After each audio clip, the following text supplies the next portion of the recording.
на країну, яку покинув так давно. Цілую, ставши на коліно, своє полкове знамено. Дивлюсь на нього я востаннє, у нез'ясованій журбі. Всю кров мою, всі скитання, воно вібрало у собі. Всю кров мою, всі скитання, воно вібрало у собі.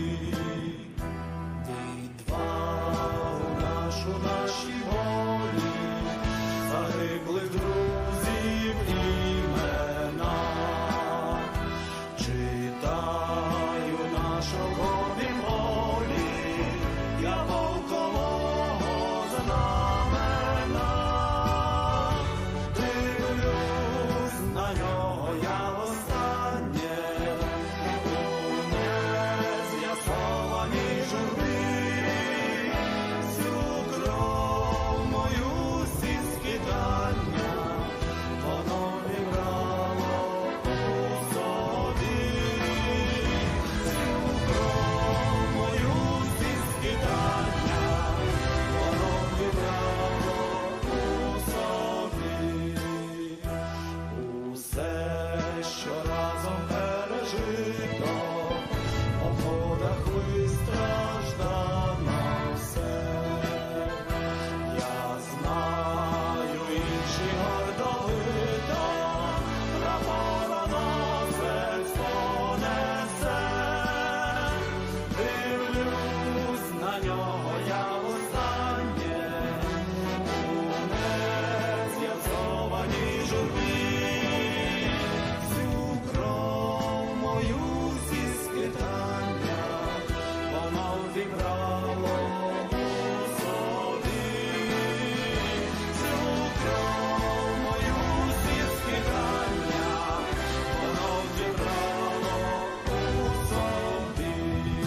Прийшли окупанти до нас в Україну, форма новенька, воєнні машини, та трохи поплавився їх інвентар.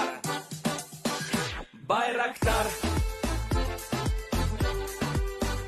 Байрактар. Російські танкісти сховались з кущі, щоб лаптем посьорбати довбані щі, та трохи у чах перегрівся навар. Байрактар, Байрактар. Приперли зі сходу до нас барани для восстановлення великої страни. Найкращий пастух баранячий хотар. Байрактар, Байрактар. Їх доводи всяке озброєння різне, потужні ракети, машини залізні, у нас на всі доводи є коментар. Байрактар, Байрактар. Вони захопити хотіли нас зразу, а ми зачаїли на орків образу з російських бандитів, робить примар.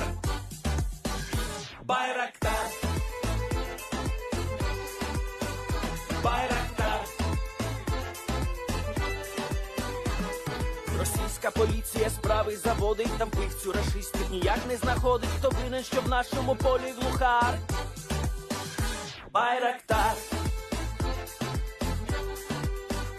Байрактар. Веде пропаганду кремлівський урод, слова пропаганди ковтає народ, тепер нове слово знає цар. Байрактар. Байрактар. Байрактар. Байрактар.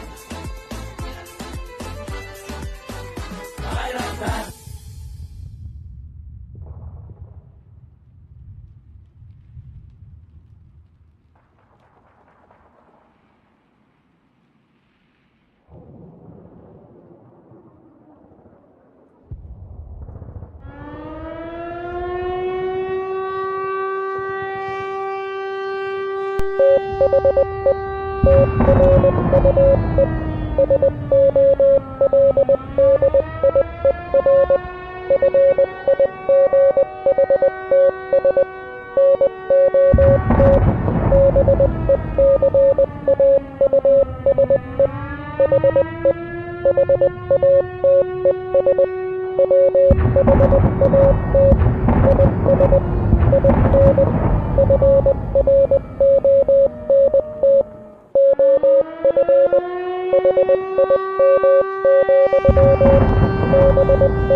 Yes.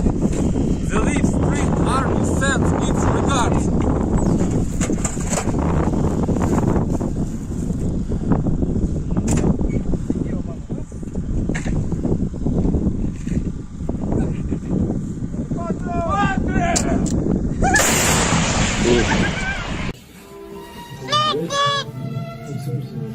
О, бля! Игорь!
Hello everyone, I'm the Enforcer, and I'm accompanied by Enforcer Matt.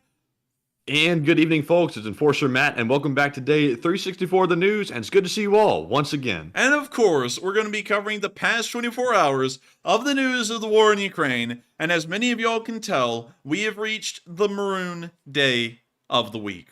This is the final day, the 7th day of this week of the war, and tomorrow this map will be archived in the Google My Maps archives that I have, and we'll be starting a brand new map with a new color coding for green, meaning that tomorrow will be the 365th day of the war. Over the course of an entire year, we've covered on this channel every single thing that we've been able to find on video and picture evidence that has ever occurred within the borders of Ukraine, and anything concerning it beyond the borders of Ukraine as well. From the first missile that landed within the city of Kyiv, creating that explosion that millions saw around the world, all the way up until today itself, we have been here. The Lee Spring Army has been here, and we're all going to be here when this stream runs tomorrow at 10 p.m. Eastern Time, marking the entire year's passing in between the first missile landing in Ukraine and the last shots fired before that stream.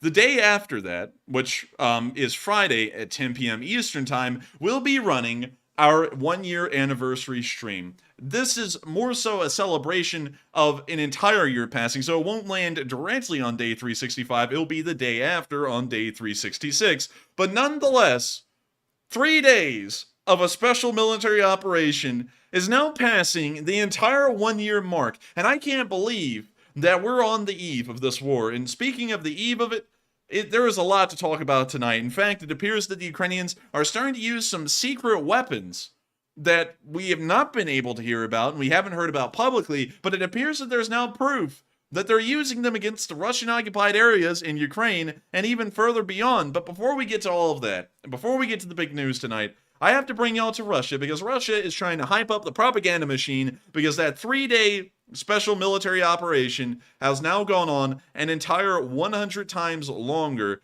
than it was supposed to.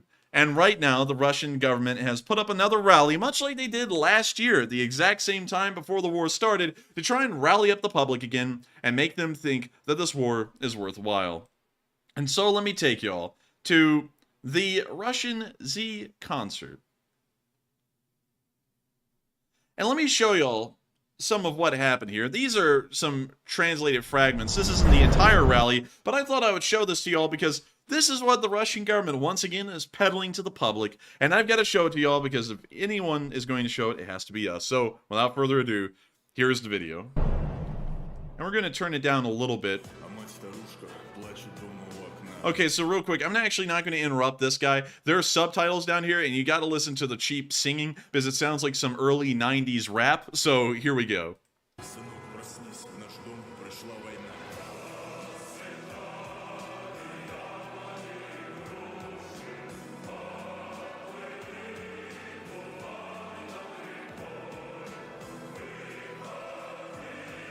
It's always nice to see the government workers are having a fun day off.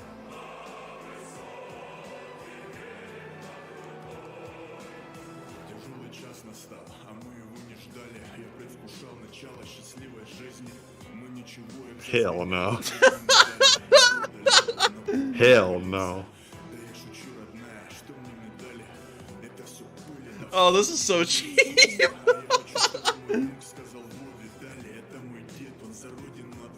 Man, this makes me want to slide out of my chair and, like, leave the stream. This is I know, it's terrible, but wait, it gets even better.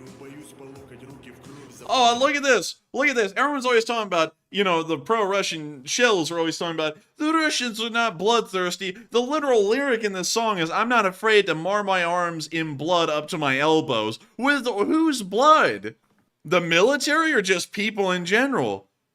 This is terrible. We're going to skip past the singing. Also, I'd like for y'all to note that once again, the second best army in the world is giving this guy an issued belt that looks like it's from the 1970s. So once again, another fat Russian L. And also, I like that even you can even see it in the camera angle. Even with them filling the stadium with government workers, there's still empty bleachers up there where there's nobody there. You see that right back there, Matthew? Nobody's there except for a small number of people that are waving a few Russian flags. Like somebody said, it's like the rent-a-crowd on the right. Yeah, it is. Yeah, quick, government workers, show up on your fire. Blitz. So we're gonna skip forward a little bit. What type of lyrics is these? A duck is swimming, girls are dancing? The hell? Oh my goodness. And then it just goes to this? You know, this stuff Damn. is just... This stuff is just sad. Wait a minute. Did you just notice this, Matthew? The bleachers have printed over people on them. They're not even real people. They're posters. Like, you know, you would see at a baseball game during the diseases of a few years prior where they would fill the bleachers with fake people that were printed onto poster boards. Yeah, it's like, who's gonna fall for that though? Like, you can tell. Yeah, and who's this guy? What the hell? He's just busting it down randomly. Oh, jeez. You know, oh, look, there he is. That was actually the guy. We got the Russian ripoff of DJ Khaled up here. I guess he's called what the hell would they call him in Russia? I can't even come up with a smart one to say for this. Mr. Lunchtime? I don't know.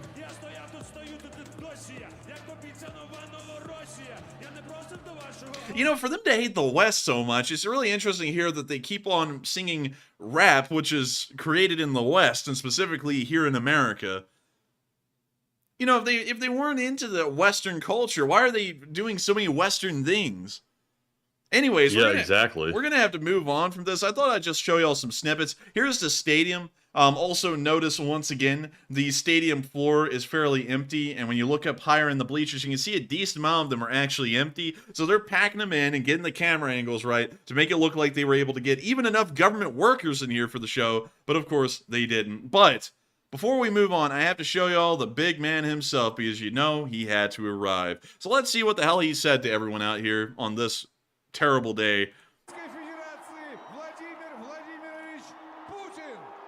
They're introducing him like he's at the WWE.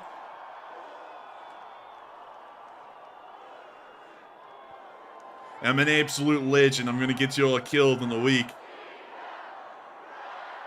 They told the government workers, start shooting. Shoot or you're fired.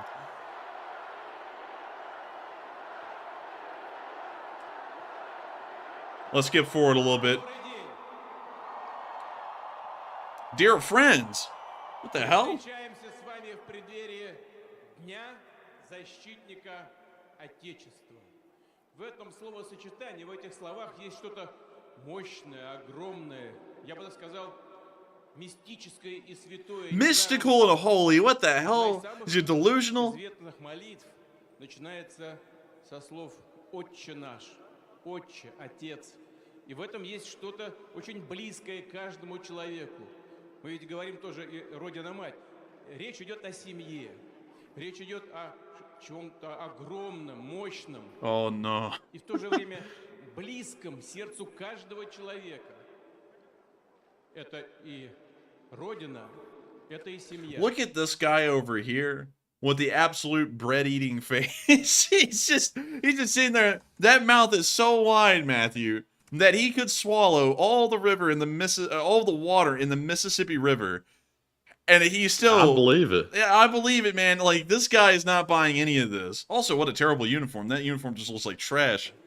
А по большому счету, и Родина, это семья. But anyways, I'm gonna cut this short because I can only handle this so much, and I can't even stand this at all, and I'm getting a laugh out of it. So with that, we're now moving on into our next clip of news from inside of Russia, where we saw some Russian propagandists claim some fairly interesting things. Now, of course, I didn't cover, to a large degree, the arrival of the President of the United States in Ukraine. However, I will cover the propagandists covering the event, because the stuff they say is the creation of pure delusions. So let me take y'all to this real quick, because the devil has returned. This time not on his own podcast, but in front of the panel, where he stands in front of them like he's some kind of a genius. Y'all are gonna love this one. Oh, so also let me turn it down a little bit so that way I can translate for y'all. Two men have met up in Kyiv. One of whom, meaning the American, said, "We're alive only because the Russians didn't kill us." When the hell did he say that?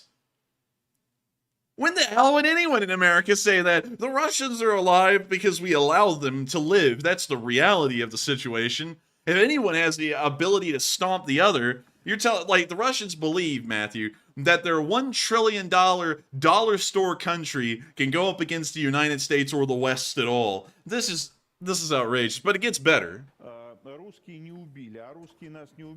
Russians didn't kill us only because the Chinese asked. That's it. If you translate all that they've said, Biden said, I came because Putin gave me permission. He said, yes, you may. What the hell?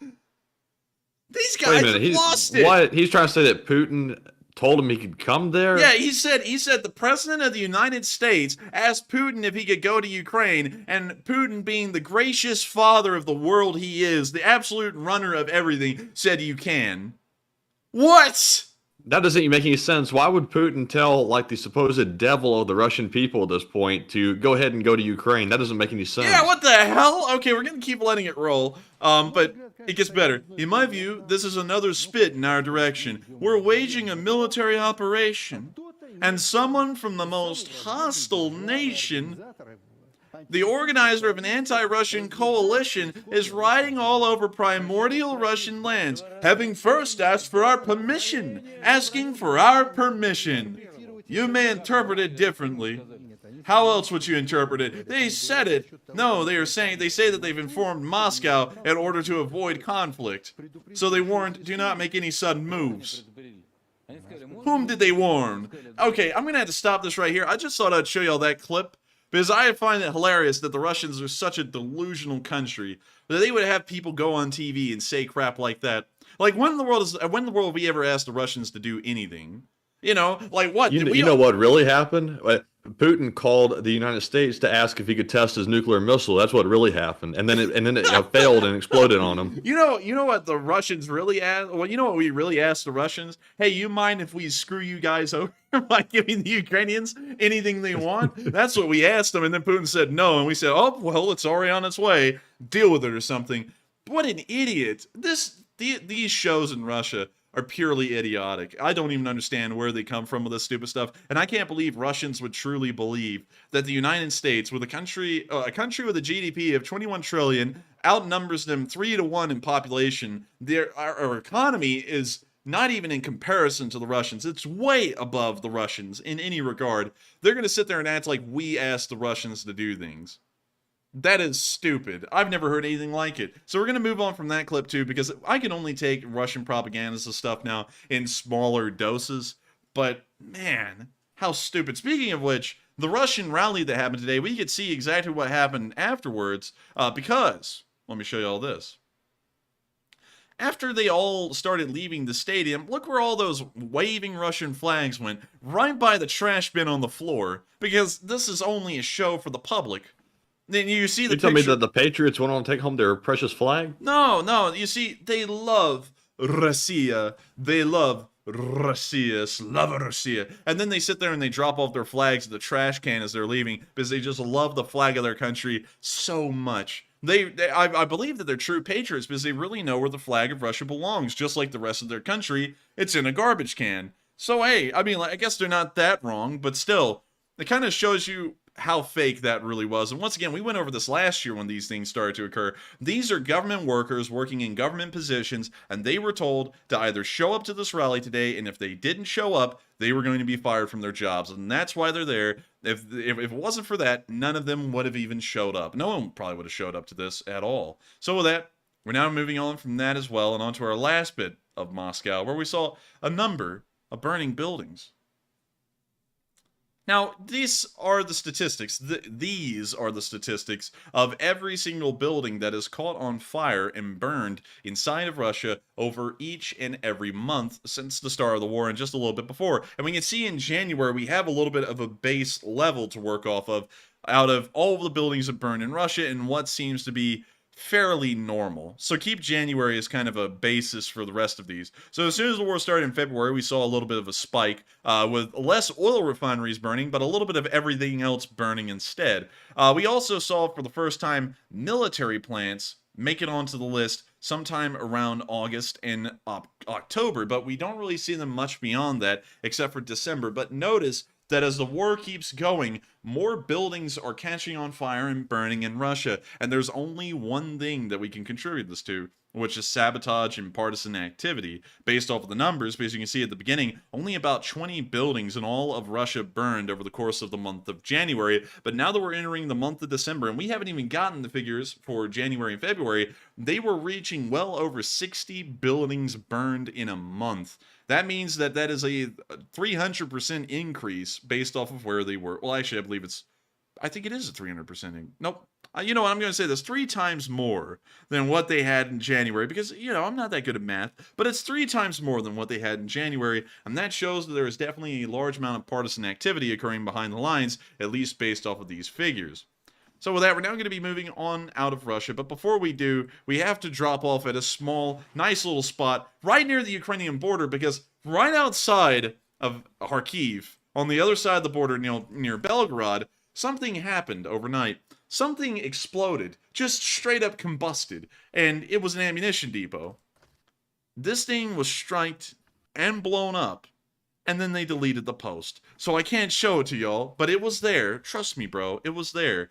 So I'll explain what it was for a second. It was a video of a citizen in Belgorod looking out into the distance at this ammunition depot that had caught on fire. You could hear the crackling and the explosions of ammunition inside of the fire, and it was quite large. It looked like it may have been another armory again, and also, Matthew, I can hear you typing over there, like, very loud. Like, it's just, like, click-clacking like a typewriter. But once again, fairly interesting. We haven't seen Belgorod struck in quite some while, and it seems as though Belgorod has once again become the target of Ukrainian fire, and also it appears that a new weapon has been used. And we're alluding to that a little bit. We're going to keep alluding to that throughout the stream until we can actually get to that specific information about what these weapons may be. But it's a brand new weapon that's been largely kept secret from the public, and while there's been a little bit of murmurings about maybe sending one here and there, we've never actually gotten proof, at least until what it seems like today, that they've actually ever arrived. And so with that, we're now going to be moving on out of the Belgorod area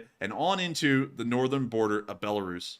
Many of y'all may have been hearing about this massive push that will be occurring in the future somewhere in the area of Belarus and Ukraine. And it seems as though it's not going to happen. We don't really see any real proof that's going to happen, but one thing we do see is that Ukrainian border guards are still exchanging some incredibly polite gestures to the Belarusian border guards. And so let's take a look at this clip and let's see what this Ukrainian soldier is saying to the Belarusians.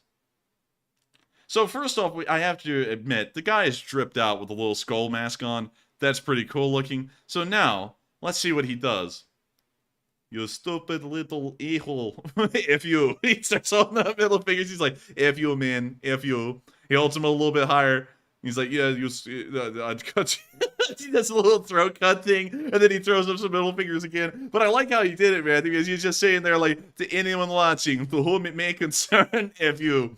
Look. Yeah. He's just kind of waving it around a little bit. He's like, if you, man. I like this guy. The polite gestures are incredibly nice, and I'm sure that the Belarusian border guards do enjoy these incredibly polite gestures, showing to them that if they try anything, this guy is definitely ready. And with that skull mask, I bet you he'd look pretty scary, because he kind of looks scary right now. But once again, great to see. It's good to know the Ukrainians are still out there on the border and making sure that if anything happens, they are ready. And so we're now going to be moving on from the border, knowing that those border guards are definitely ready for whatever is coming their way. And we're now going to be moving on down into our location unknowns. But before we do, let me make sure we don't have any international news to cover. Oh yeah, I forgot. We do. We have some international news to cover, a small amount inside of Germany. As we heard today that the German federal government has updated their supply list as to what has already been provided to Ukraine. We haven't gotten pictures of where these are, and we haven't seen them in Ukrainian service yet, but they sent 6 Beaver bridge laying tanks. You can see a picture of one right there, and also another picture of it deploying the bridge, and also something that Matthew is absolutely going to flip for. So Matthew, you better be ready for this one. I'm about to flip it in a second. You must watch this screen. I don't care what is happening in live chat. You've got to watch this, because you're going to flip about what these looks like. What these look like. A Zetros truck. Oh, That is nice. they make those Land Roamers or whatever, those like RVs, those like Gucci RVs out of those trucks. Those are pretty cool. Man, this thing looks nice. This has got to be the most Gucci'd out supply truck I have ever seen. It honestly doesn't even look like it should be in the military. This thing looks like it's some kind of exotic, like you said, racing truck. Hey, can I drive it? I mean, I They're gonna be want They're gonna be fighting over who drives that truck. I guarantee you. we have never seen Ukrainian soldiers on video fighting amongst each other. Once this thing gets put into service, there's only 8 of them though, sadly. But once this thing gets put into service, I think we're going to be watching like the WWE slam down happening between Ukrainian soldiers wanting to drive this truck. This has got to be the finest supply truck I have ever seen. I've never seen anything close to this ever. I mean, like hell, even an let's see, HEMTT right here. Not even this thing, which is fairly Gucci for military standards, gets even close to being as Gucci looking as this Zetros truck. I'm completely blown away. that HEMTT is not very Gucci, I must admit. Well, I think it looks cool, in my opinion. In my personal opinion, I think it's pretty cool and looks Gucci for that reason, but still, this thing beats every other supply truck I've ever seen by miles. It beats most commercial vehicles by miles in its appearance. And also, it's really kind of weird because it looks like a very modern version of an Opel Blitz supply truck with like that tarpaulin cover on the back. I actually don't know what that is, believe it or not. Really? Let me type it in. The Opel Blitz, and let me find a German supply version. No, I don't know if that's similar. Well, you know what? Now that I'm Hell looking at no, it, that's not similar. No, it's not similar. Not even No. close. This kind of looks like of course, a lot of cars and vehicles made in like the 30s look similar, but it kind of looks like a Ford Model A cab with a bed on the back of it that's been extended. Somewhat. Kind of. Yeah, I'm making a stretch there. That does not actually look like an Opel Blitz. For some reason in my mind, that made sense when I pulled up the picture. Definitely not. This thing is over the top. Nothing is even comparable. And I've got to say, it's great to know that the Germans will be providing 8 of these Zetro trucks, along with 20,000 first aid kits. Now, that is actually quite impressive and a very large number of first aid kits. And I'm sure that they're going to be loading those into the back of these Zetros trucks and sending it all into Ukraine in one go. Actually, it's already in Ukraine, considering that that's been added to the supply list. So with that, we're now going to be moving on from the German aid. Once again, I'm completely blown away that they'd sent something this nice looking into the middle of a war zone. Like, hell, I'm completely blown away that the German army would even have any of these. I mean, like, this is something you would see, like, the UAE using to transport around, you know, like, government officials or something. This is not what It must be nice having, like, Mercedes, like, the, like, headquarters, like, in your country. That means you get, like, all the nice vehicles. Yeah, the Germans just get all the nice cars and trucks that they want. So with that, we're now moving on from this little bit of news from Germany. And of course, I had to harp on that truck because that was a beautiful looking truck. We're now moving on back into Ukraine and into our location unknowns. We have a small amount of them today, only 4 of them, which has been going against the weekly standard of about 5 on average. But before we get to that, Matthew has been throwing up those polls. And when I say those polls, I don't mean any polls. But before we even get to that, I actually want to bring up something that I would love to cover right now, just to make sure that we get this out as early as possible. There is a viewer that has been watching this channel for a very long time, and I want to make sure he is here. Yep, Turn Off Your Gas Lights has been here forever. I can't really remember a time where Turn Off Your Gas Lights has not been here. And we went and got the mail today, and funnily enough, when we got the mail, we found that there was something in the mail from Turn Off Your Gas Light. And so we opened up the letter, and it was anthrax. I'm just kidding. It's not anthrax. It was actually an incredibly nice little letter written by Turn Off Your Gas Lights. And also, he sent some very cool stamps. He sent some Ukrainian stamps from the Canadian Postal Service, and also some stamps of Queen Elizabeth II. And both of them were incredibly over the top. And also, we love the postcards, too. It was incredibly nice for you to send, and I wanted to make sure to shout you out on stream during your question segment, because we appreciate anything that y'all send us through the mail. It's a great honor to know that y'all would send such nice things. We've seen incredibly nice things. I have not seen anything that I'm completely like, I've seen things that in every single thing I've seen, I've been completely blown away with, and that is another thing that really blew us away here in this house, especially the stamps. Because I'm not a huge stamp collector, but if all the stamps looked like that, the ones that you sent, both of those, I would be into stamp collecting because those were incredibly cool. So I want to I thank really you. like the stamps from, the Queen's Platinum Jubilee. The Platinum Jubilee, my beautiful wife Camilla. But still, Yes, but you know what? You know what he's really trying to do? What? Look at his name. He's trying to gaslight us. Oh. I'm just kidding. But seriously though, turning off your gaslights, thank you very much. That was really cool to get it.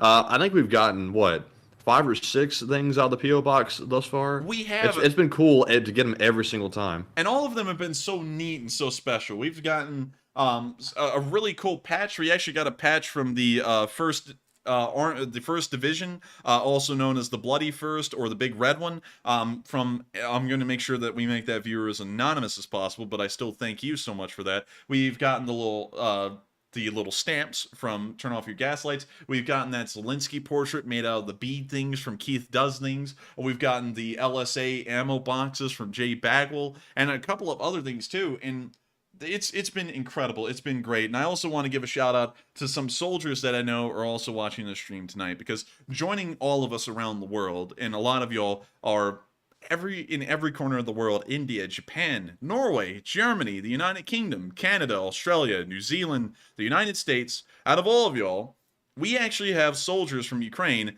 that watch our stream, and we've been working behind the scenes for quite a while to get something worked out, because they wanted to send us something really neat, and we've made sure to also include that in our giveaway that'll be happening on the podcast. But today they finally arrived, and I thought I would give y'all a special little mention about these. Y'all see them on the podcast, but what I'm holding in my hands right now is a piece of fabric, a little blue and yellow color of fabric, about 5 feet long and 3 feet tall, that came from the Battle of Bakhmut.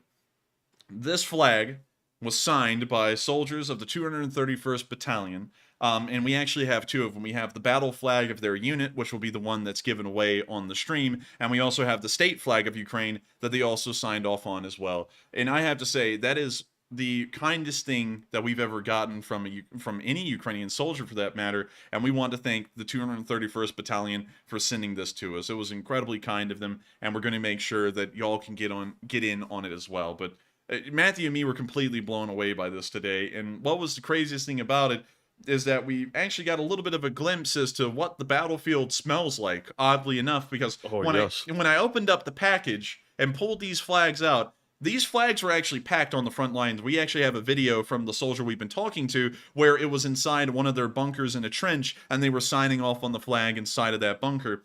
And when we pulled that thing out, and it doesn't really smell like it much anymore. It's largely faded now, but both of the flags smelled like the strongest smell of gunpowder you could ever imagine. Both of them smelled like they had been sitting inside of an indoor shooting range for weeks. And it completely blew us away, because even traveling since the 4th of February all the way to us, they still had the smell of the battlefield on them around the Battle of Bakhmut. And it was absolutely incredible. I mean, we were completely blown away, and I've got to thank the 231st Battalion once again for everything they've done. And if you're watching, because the soldier knows who he is, if you're watching, I got to say thank you so much, and we're still working on getting a solution to the problem in the background that you've been asking about, and we'll be trying to work on that here in the future.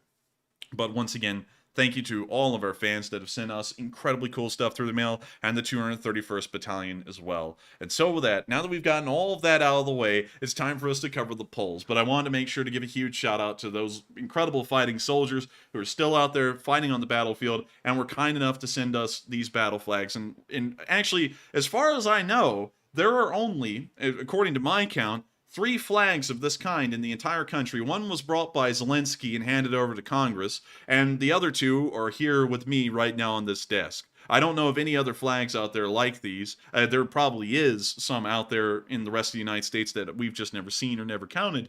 But it's a high honor, because it took Zelensky coming to the United States in delivering a speech to Congress for a Bakhmut battle flag to make it to this country. And we have one sitting right here. And that just completely blows us away. We're incredibly flattered, and we're going to make sure to give one away to the Lee Spring Army, so that way we can all make sure that everyone remembers what the Lee Spring Army stands for and what we've done as an entire group. And so with that, we're now finally moving on to the polls. And so what do we got, Matthew? And I see everybody is super excited about potentially winning one of those flags. People are wanting to know how many kidneys do they have to sell to get it. Some people are wanting to know. Let's see here.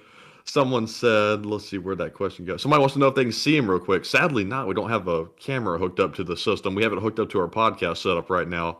But yes, on Friday, you might be able to win it. Along with that little model plane as well. SU-27, I believe. Yes, there will also be a honestly, Matthew, the SU-27 was cool until the flag showed up, and then it's like, whatever. But I have to admit that the flag outdoes it, I think. Yeah, the flag outdoes the plane, but a plane will also be included. It's a Ukrainian SU-27 in summer livery, summer camo. Really cool as well. But the flag, I think, is really taking the cake here. It's incredible. I can't even believe that we actually have battle flags from Ukraine. Like, when I saw them, I was speechless, and I just had to look at them for a little bit. And also, whenever you move them around, and I can't guarantee that the smell will be there by the time y'all get it, because it's dissipating as I talk right now.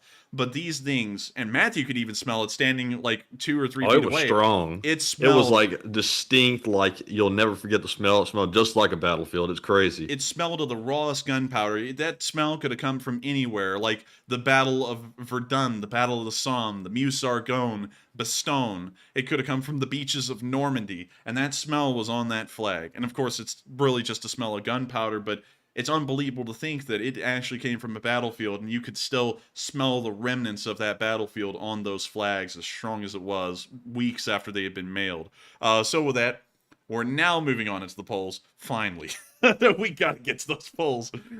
All right, and real quick, before we get into that poll, I have one more thing. We have to call out Nutters HD UK. I want to take credit for those really cool graphics at the beginning of the stream, but it was Nutters that made those. Nutters is extremely talented, and he really blew it out of the park with that intro. So thank you very much, Nutters. I already told you thanks, but I just want to call you out on stream as well to let you know how appreciative we were of it. And Enforcer, do you want to add anything? Yes, I do. Nutters has been sending us some very cool stuff behind the scenes. We've rarely gotten to ever use any of it, but Nutters is literally like a factory of cool stuff. Like, he's pumping it out every day, multiple times a day, and while we never get to use much of it because there's not a great opportunity, we decided to use this one tonight because we want to thank you so much for sending us all these cool little things that you've made in the background for the Lee Spring Army and the Enforcer channel as a whole, and so we made sure to include one of those tonight, and I hope that you like seeing it, Nutters, because you've been incredible helping us out with all the graphic stuff. And I got to thank you so much once again for helping us out with getting a really cool looking trailer for the 24th, which is literally just 2 days from now. And so with that, I think we're finally onto the polls because this has been a minute. Yes. So our very first poll says Putin pulling out of the nuclear treaty is quote unquote a trick to increase pressure, says the Lithuanian Prime Minister. And what are your thoughts? 68% said it is not serious, 16% said unsure, and 15% said no, it's actually for a real reason. And I'd have to agree with the Lithuanian Prime Minister. I think it's something clearly intended to scare the West. But you can't be that scary when you perform a nuclear test and then it fails when you're trying to make a scene. So I don't think it's that serious. But Enforcer, what say you? I would say the nuclear test went the exact same way as the war in Ukraine. Try and show the world your bristling military might and then get folded by a country that shouldn't have ever stood a chance. You know, and the nuclear test is pretty much that as well. Try and make the world scared of what you're capable of in a nuclear test, and then it just fails on the pad. I don't even know if it failed on the pad. I don't know if the thing took off and then they aborted it and it blew up midair. I don't really know. But still, I've got to say, that is hilarious to think that the stupid thing blew up in the test and failed. So with that, I hope that does address that poll fairly well. And we are on to the next one. All right. And our second one says, Switzerland, everybody's favorite country. Switzerland plans a new $150 million aid package for Ukraine and Moldova. And what are your thoughts? 46% said that may redeem Switzerland. 10% said unsure. 33% said Switzerland still fence rides. And 11% says no, that doesn't mean much. Now, even though I have criticized Switzerland in the past for having that neutrality in the face of very clear evil going on over there by Russia and Ukraine, I think that may redeem Switzerland because $150 million, that's no small amount of money.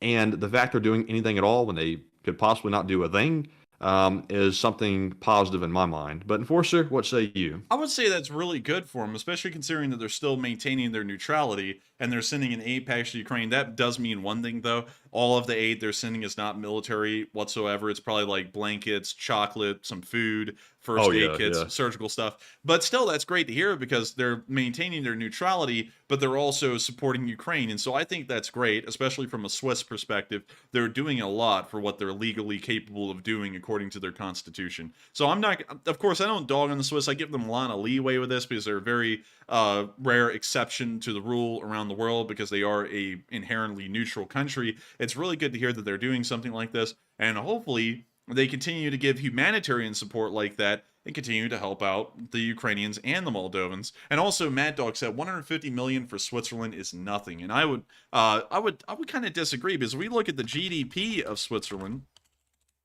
Let me go here. It is only 800 billion. You know, when you think about it, though, with 8 million people living in their country, like $800 billion is actually quite a decent amount of money to be making per year for a country. I mean, like, hell, they're making more than the Swedes do. How many people live in Sweden? Like, wait, 10.4 million people live in Sweden, and Sweden's considered a very well-off country around the world. And the Swiss make 800 billion? Okay, I'll have to be honest with you. I'll have to level with you all a little bit. I thought the GDP of Switzerland was a little lower. The last time I checked, I thought it was, but apparently I was wrong. I would honestly say that that's kind of a small amount for them, but at least it's better than nothing. I don't know if it redeems them that much if y'all are looking for redemption, considering their national GDP. I don't know what the government budget is, but still, I don't know. Also, their GDP per capita is $91,000 a month? Holy moly. That's pretty high. That's incredibly high. I think the U.S. average is like 50,000 or something. So they're almost twice as high as the United States, and the cost of living over there would be twice as expensive. Goodness gracious, oh man. But they have a high life expectancy too. Anyways, with that, I'm going to have to remain undecided on that one because it's good to hear them giving support of any kind, but at the same time, with a GDP that large for a country with only 8.7 million people living in it, I don't know. But anyways, we are on to the next poll. Uh-oh, lag. Really? Oh, is it? Oh, it just cleared up. Can you hear me again? Yeah, it cleared up. We're good. Oh, good. Okay, so that was our last poll for now, but we're moving on to our Super Chat questions. And up first, we have a $52 donation from Will M., who says 50. 50. And thank you so much for the support, John Luke Sills, and for that 50. And that also, was Will M. Wait a minute, but John Luke Sills sent him like pretty much the exact same thing. A lot of people sent in a 50. Yeah. Well, and still thank you for the support and helping this channel to keep on running because I saw, for some reason it didn't click in my head, Matthew, because I thought the first one would be Jean Luc Sills, because he said 52, and I was like, oh, okay. And then when you said the name, I guess I just completely, my brain just misfired. But still, I thank you so much once again for the support and helping this channel to keep on running and sending in that 50, because it does help this channel to keep on rolling behind the scenes and helps us to keep on doing this news each and every day. And so thank you so much once again, and we are on to the next one. All right, and the next one goes from Hal Rose, who puts in a 50 and says, Enforcer, which tanks could survive a hit from a thermobaric missile? You know, I don't think any tanks, and that's a good question, I don't think any tanks can survive a direct hit from a thermobaric. However, we do know that there was a Centurion main battle tank, and let me go type it in. Centurion survives nuclear blast. So let me find the one. It was an Australian Centurion 3. I gotta find the specific one, though. Yep. So here's the story. I don't know if we can find a picture of it. But in August 1953, a British Centurion tank drove through the brutal desert terrain of South Australia, its destination a parking spot a few hundred yards from an atomic bomb test. That was just the beginning of this tank's amazing and perhaps tragic operational life. The Centurion tank was developed in, you know, we all know about the Centurion, so we're skipping past that. let's see, the tank was being transferred to Woomera test range to participate in Operation Totem atomic testing. It wasn't uncommon for outdated, worn-out military hardware to be placed near atomic tests to measure the effects, but Centurion 169041 was top-of-the-line, cutting-edge military hardware with less than 500 miles on the odometer. Man, talk about a brand-new vehicle. Still, it was slated for the test at Emu Field. With every exception, it would be destroyed. Also, I like how the Australians called it Emu Field after they lost a war against the emus in, like, the 30s. But anyway, they're getting back at the emus, I guess. But simply getting the tank to the test site was an epic event. Okay, we're skipping past that part. They were trying to pad. It was loaded with ammunition, sensors, and a mannequin crew. It was positioned about 500 yards from the epicenter. Trying to picture 500 yards. For most of us, our reference point is a football field. It was 5 times... Wait, hang on. I got to get the little commentary voice going. Trying to picture 500 yards. For most of us, our reference is a football field. It was 5 times a football field away from an atomic bomb blast. That's a long way if you're throwing a football. Not so long if you're standing down in an atomic bomb. That's but anyways, the Centurion was starting. Okay, come on, just get to the part where it blows up, all right? So what happened to it? It rolled back 5 feet. The bomb exploded. The tank rolled back 5 feet. And the plating and compartments were messed up a little bit, but they climbed back in the tank. The mannequins were burned thoroughly. The shockwave got them and all that. But the engine cut off, not because of the nuclear blast. It ran out of gas. So the engine stopped because of that. But a crew got inside of that tank, turned that thing back on, and drove it off. And then it went on to have a long service life. At least for that Centurion, and I believe it may have ended up being destroyed, but let me check. The tank was hit by a rocket, yep, most of the crew, most of them were able to stay on duty. The tank kept on going, and then it was shipped back. Let's see, the tank survived, but the men who crewed it were probably not so lucky, blah, blah, blah, blah, blah, blah. So it appears I can't really find the fate of the tank. It did serve in Vietnam with the Australians, though. But that's actually kind of crazy that a Centurion 3, and I'll find a picture of one right about here. That's a Centurion 3. And here's another picture of one. This thing survived an atomic bomb blast from 5 yards and was able to drive off the field afterwards. So it is possible that any tank, hypothetically, could survive a nuclear blast, because if a Centurion Mark III could do it, any of them could do it. It's just a question of will the crew survive. And, you know, we don't really know about that. They probably wouldn't survive. So with that, I hope that does address that fairly well, and I thank you so much once again for the support. And with that, we are on to the final question of this segment. All right, and the final one of the first question segment goes to Beta Waves NY, who puts in a 50 and says, "I'm in space," and puts in a cake slice. Man, I thank you for the support. And I don't know if that's supposed to be a reference to Command and Conquer 3, but I'm in space or something like that. But still, thank you so much once again for the support. Fun to hear you're in space. Wouldn't that be crazy if he's actually like in the International Space Station and you send a super chat from there and it's an astronaut? Because, you know, That would be crazy. That would also mean they're probably stuck too. We've found out some wild things over the course of this channel about who's watching. So when you say that, I feel like you're joking, but at the same time, I don't know if you really are or not. And I don't know if y'all get internet up there on the ISS if you were up there. So with that, thank you so much once again. I hope you're having fun in space. If you are in space, and if you're not in space, how are you in space? But anyways, thank you so much once again. I hope we addressed that comment fairly well. And it's time for us to move on into our location unknowns and the 4 we have tonight.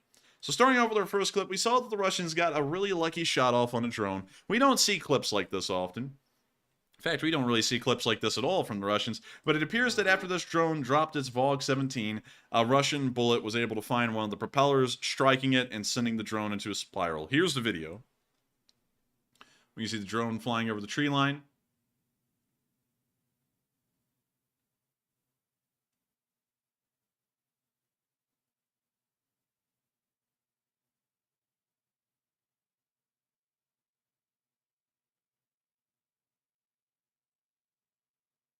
And we see the bomblet on its way, and sadly the little propeller was hit and the drone went down, but it did drop its bomblet, and so we're hoping that its job was done by the time it got shot down. We don't know if the bomblet fell accurately though, but still, very interesting video, and kind of wild to see that a stray shot was able to finally hit a drone. We've never seen that before. And once again, it reiterates the idea to me, it's only a matter of getting the pellets into the sky. The Ukrainians need to equip their units with 12-gauge shotguns, with buckshot or birdshot, and these things are going to be going down on the Russian side like it's going out of style. So with that, we're now going to be moving on from this clip in the Location Unknown News and on into our next bit, where we saw the Russians targeting a church. And you know, I found this kind of weird, man, considering the Russians call themselves the defender of true Christian values, and then a T-80B VM goes out of its way to destroy a church. That's not shocking, actually. Not that shocking, but still a little hypocritical of them to say one thing and then do another. Well, you can see the church right there. We hear the tank loading around. It's a laser-guided round. It's also a rocket.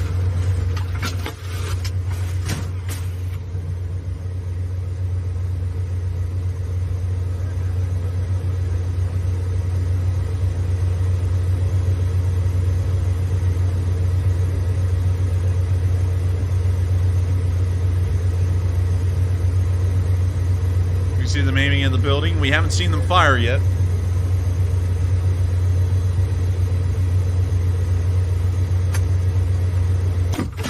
You now see them firing the guided rocket.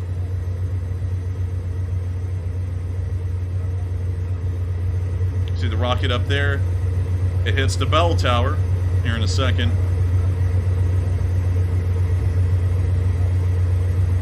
Right there.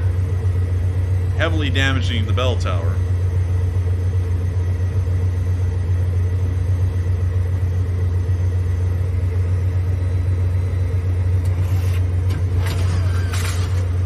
We hear the gun reloading again.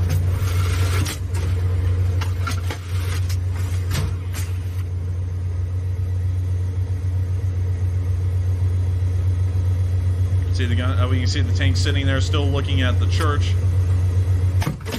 Firing again. Missile once again on its way towards the church tower, and the video ends right there. But coming. Here's my question. Why would you target a church? Like Pastel Blue said, just simply why? I would have no idea. And of course, some people say that tower right there would be a perfect sniper's nest, but the thing about snipers is that they go to places no one's going to expect them to be. And that church tower right there is where you would obviously expect one to be. So they're probably not going to be there. They're going to be elsewhere where you would not look. Like the giant church tower in the middle of the town, they're probably going to be in windows of destroyed buildings way behind the window where you can't even see them. So it doesn't make any sense at all, especially if they've never taken fire from this church, to just start shooting at it and destroying this thing.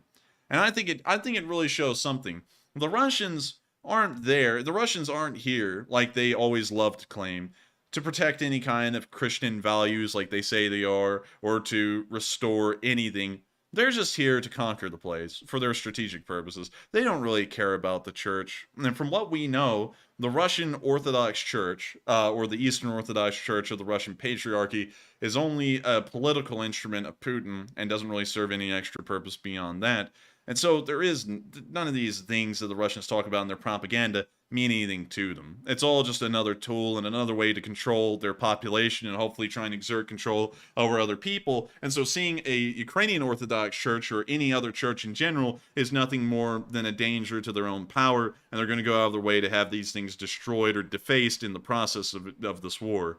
And it's really sickening because it looks like a nice church. Honestly, it looks really well made. It looked really neat. You can't really see it a lot even because it's in black and white, but it didn't look that bad of a church. It's a piece of architecture, a piece of history. This thing was probably built in the 17 and 1800s, and they'll blow that thing away in the name of liberation, which is insane.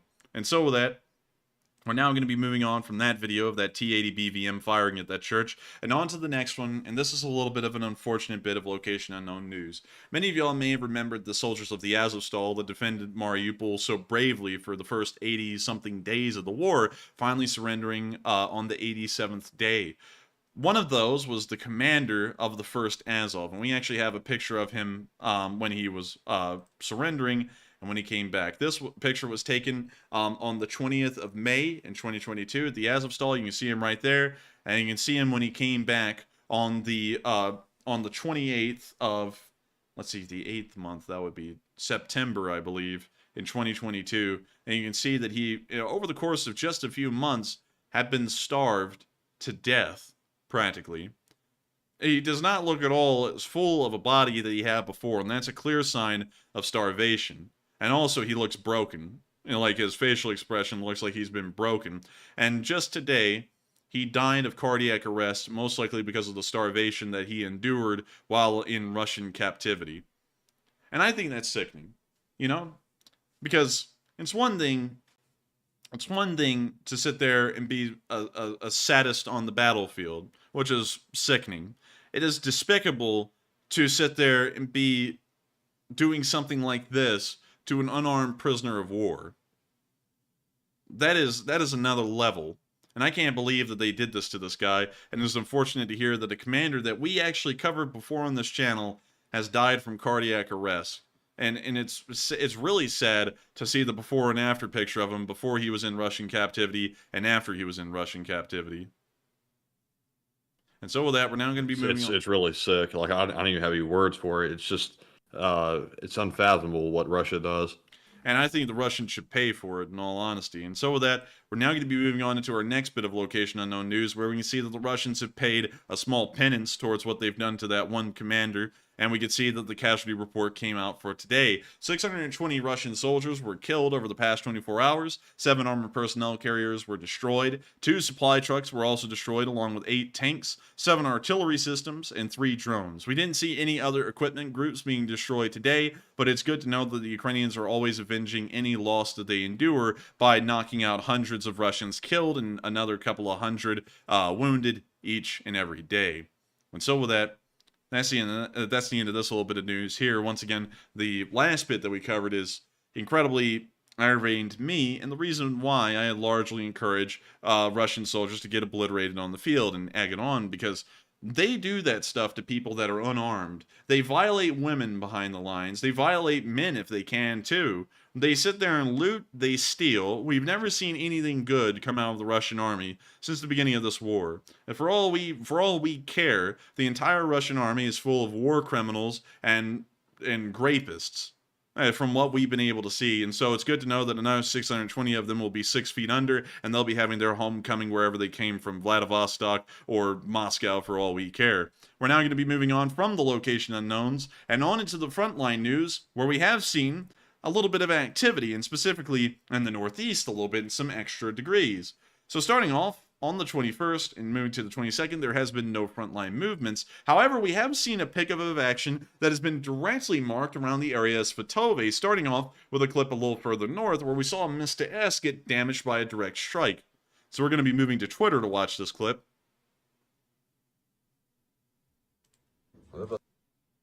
So you see a red crosshair down there highlighting where the Mr. S is, but you see the artillery shell exploding near it. We're still looking at it. We can't see any visible smoking from the vehicle yet.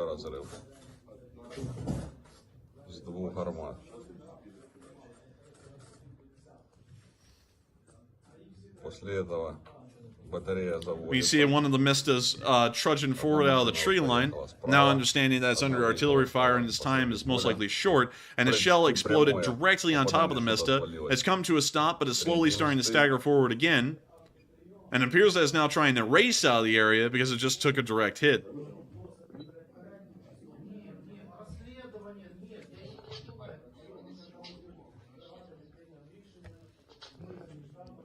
That little thing's trucking, but it looks like the trucking isn't helping it much to avoid fire.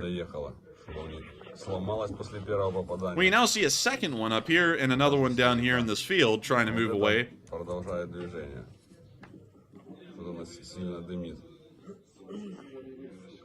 And this one seems to have a little bit of a smoky engine, maybe a bad filter on it, perhaps. When you see some Russian soldiers running up to it. Oh, big mistake to stop. Oh.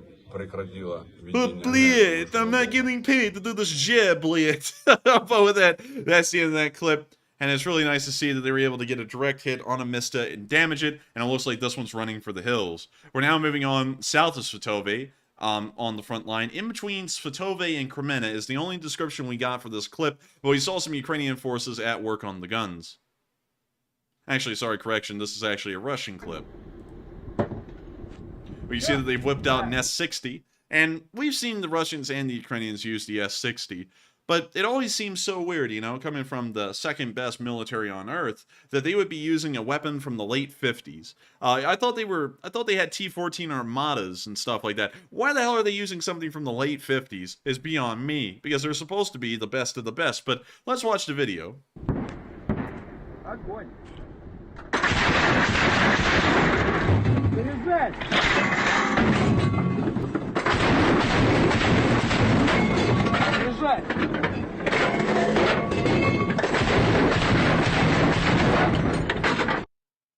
And that's the end of the clip, but you can see them firing off an F-60 off of the back of a truck, once again showing that the second greatest military on Earth is having a hard time coming up with any actual weapons to use, which is kind of hilarious considering that the country they're fighting, which didn't really have that much of a massive and burgeoning military before this war, is also using some of the exact same weapons, and still beating the Russians to death with them. We're now moving on down into the area of Crimea, where we saw the battle still ongoing, but we also saw a Russian T-90 cooking off in the trees.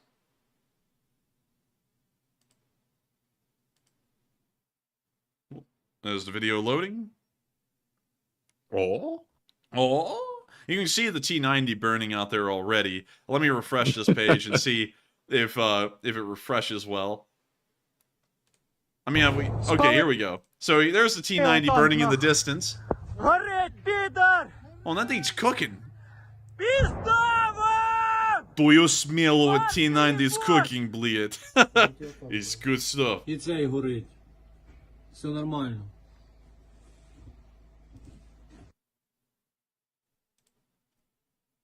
We can now see little T-90 blade cooking. Wait, let him cook, blade.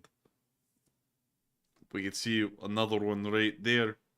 Or the same tank, I can't really tell. Camera flips, things on fire, life is good. Lumps GGL said, my roast is ruined! Yeah, I guess if that's your roast, that thing is ruined. It's done for.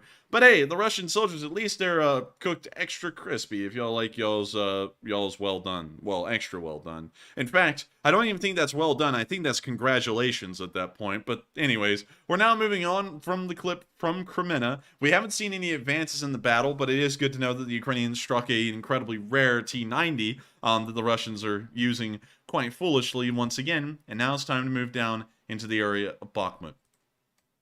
Going over the past 24 hours, we have seen some frontline advances. It appears that the Russians were able to consolidate a small part of their forces in this valley and take it right here. And we also saw that Russian forces eked a little ways up the road and towards the area of Yehidne, but beyond that, we haven't been seeing any major frontline changes.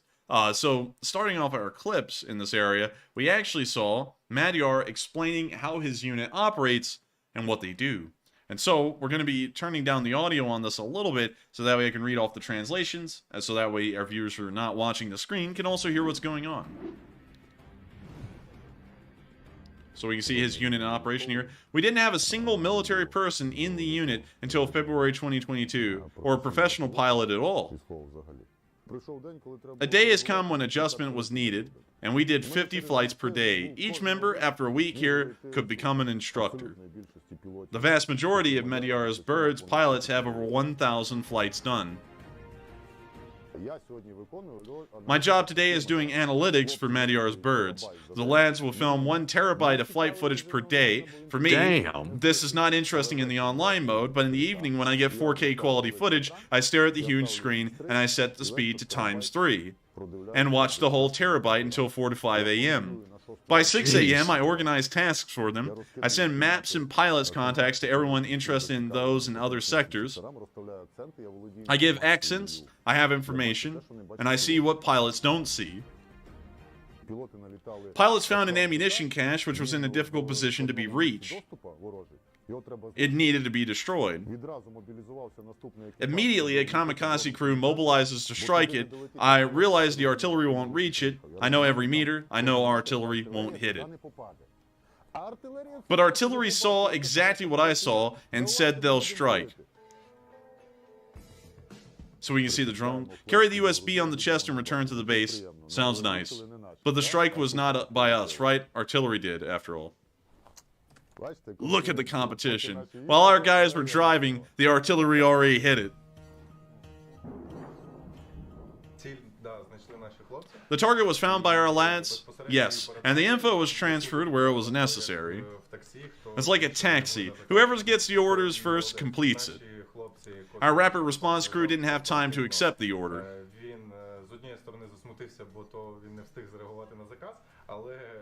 But the target is destroyed now, so it's all good. You see what the recording via radio channel is? It's nothing. It's a screen recording. When USBs download, we'll see the original. This is how they carry USBs from drones on their chest so as not to lose them, with 4K quality nonetheless. Beautiful. See, we destroyed a pile of rubbish that would later fall on our lads' heads or explode under their feet. When you're able to go far and complete some tasks in the enemy's rear, while our gun artillery also can properly reach it, the feeling of your participation in completing the objectives motivates you. We saw real feasts happening in front of our eyes, well, real feats. When a separate machine gun platoon for 8 days held off endless assaults by Wagner, we called it a bloody Hector. Ooh! When just with artillery we were taking apart 20 assault groups. The number of them killed by the lads with a large caliber machine gun located essentially in an enclave. We couldn't find out as we didn't have a constant presence at that point.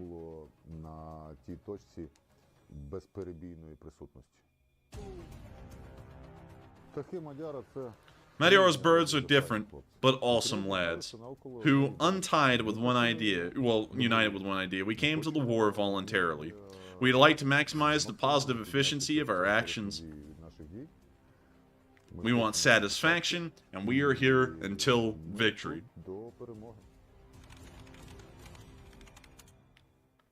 And man, I just got a whole new level of respect for everything that Magyar and his birds are doing. I mean, like, hell, that guy stays up pretty much all night, every single day, watching every single bit of footage from every single drone there is. That Yeah, really, a terabyte? Even at 4K footage, that's a lot. And times 3 speed, that's still a lot. I mean, like, he's watching...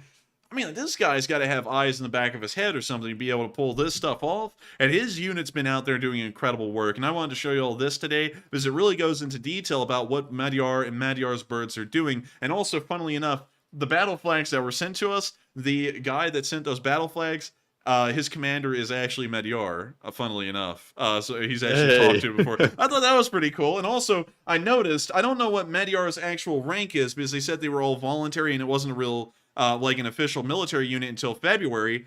I saw that on the state flag of Ukraine, a lieutenant colonel signed it. And I'm wondering if that was Magyar, because it doesn't say Magyar on it, but a lieutenant colonel signed it nonetheless. And I whipped the thing out, Matthew, and I thought the smell was dissipating, but this thing smells like gunpowder again. Like, it's still strong. Like, it's unbelievably strong. But anyways, with Look, that... if that thing was actually signed by Magyar himself, that would be insane. Wouldn't it be? I mean, like, that'd be crazy. I think I'll have to check the other one that's being given away, but I think both of them were signed by a lieutenant colonel, if I remember correctly. And they're also dated to the 4th of February. So just in case you're all wondering what part of the battle it came from, it's the 4th of February. So with that, we're now moving on from this little clip. Once again, great to see that Magyar is doing an incredible job out there. And I can't believe it, Matthew. The guy behind the screen every single day with that little car antenna is doing all of this work. All of that, like, that is incredibly respectable. And I've got to say, him and his unit are doing an incredible job. And so with that, we're now moving on into our next clip, which actually shows Magyar announcing a brand new drone unit today. Also, Leonard Willie, my mom actually recommended keeping it in a Ziploc so that way it would keep the smell. The smell, I already consigned that the smell is going to be a fleeting thing. It probably won't be here forever. I'm not going to keep this beautiful flag inside of a little Ziploc bag. The smell will eventually dissipate, but I'll always remember that little smell, that acrid smell of the battlefield that came with it. And so with that, Here's the clip of Magyar introducing this brand new unit and their brand new battle flag. Слава Україні! Бажаю міцного! Мадяр на зв'язку. Ми почали нашу війну близько року тому. За плечима Київ, Ірпінь, Буча, Бородянка, Миколаїв, Херсон. 15 листопада ми вперше заїхали до Бахмуту і жодного дня не облишали виконання наших бойових завдань. Того саме сьогодні символічно і маю честь доповісти про те, що підрозділ «Птахи Мадяра» в повному складі зарахований до новоствореної окремої роти БПЛА. Віднині ми 59-та бригада ЗСУ. Разом до перемоги. «Птахи Мадяра».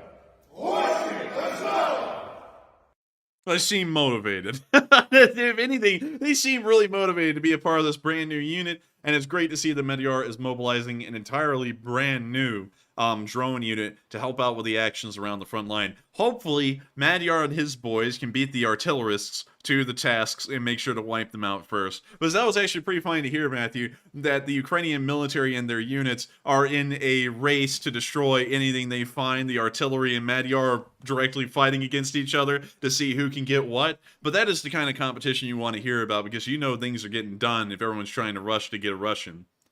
Exactly. And so with that, we're now going to be moving on from the northern flank, which Magyar dominated today in the news. We have no other news rather than from Magyar's unit up there. And so now it's time for us to move on down into the center, where we've been seeing the brave infantry units of the city continuing to fight to hold it as best as possible. And we can see that due to an inherent lack of any proper equipment in the Mobiks that are now being sent to Bakhmut, they're not able to destroy Ukrainian tanks, and so the Ukrainians have gotten quite confident in rolling a tank up to a house, sticking the barrel through the window, and just blowing the house away with the Russians inside. So I guess, Matthew, this thing has turned into that dog that goes, "For you," and then just blows the house away. Look at this thing, Matthew. Look at the tank. Ну що, як вам гостеприємність? You see the house right there? They're like, "Oh, Russian, boom!" Just blow it away. Oh my lord! Also, that's a song, so we had to have muted. Sadly, you see the tank reloading. It's about to fire off a second shot right outside the house. Oh, look, the Russians! Poof! Oh my god, that whole house is gone. Did you see that? Dang! Look at this little house. Watch, the shell hits it, the roof just goes flying. Oh my god! Those Russians are gone, and there's nothing they can do to these tanks because they have no anti-tank guided weapons or any anti-tank weaponry at all. So the infantry are just running around with AKs, and the Ukrainians are just rolling up tanks onto them and just wiping them out. So that's pretty wild, and I gotta say, pretty cool to see. I hope that tanker crew keeps that running, because that's something. Like, that's actually wild. Moving on to our next clip a little bit further south into town, we also saw the Belarusian volunteers, which we haven't heard from a little bit a while, and of course, Mustache Man is a part of this unit. They fired off a Milan 3 in the area, directly at the Russians downrange. And so let's watch this. When you see that they had it behind some Khoitans. And also, I'm going to have to mute it. When we see him undoing the curtains. Oh, it's a beautiful morning outside. Perfect morning to blow away the Russians.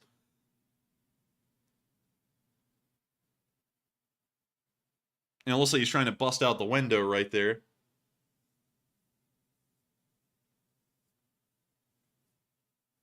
Now you see the open ground outside, and it's actually quite hilly. It looks like it may be to the southeastern side that we were talking about earlier. You can also see that there is a Boroga in that house. I believe that means that that is enemy infantry. We see them firing the Milan 3, and that thing goes swishing across the field and right into the doorway. Ooh, right into the doorway. Dang, what a shot. That was kind of wild, especially considering how much it was swishing around on the way. We now see it firing again. The camera lifting up when you see that Milan wishing its way towards the building, blowing up through a window, and it looks like those Russians are not having a fun time. In fact, I would have to say, Matthew, that they're a little rattled in that house. A little burned. A little stirred and shaken. We see them firing a third Milan at the building.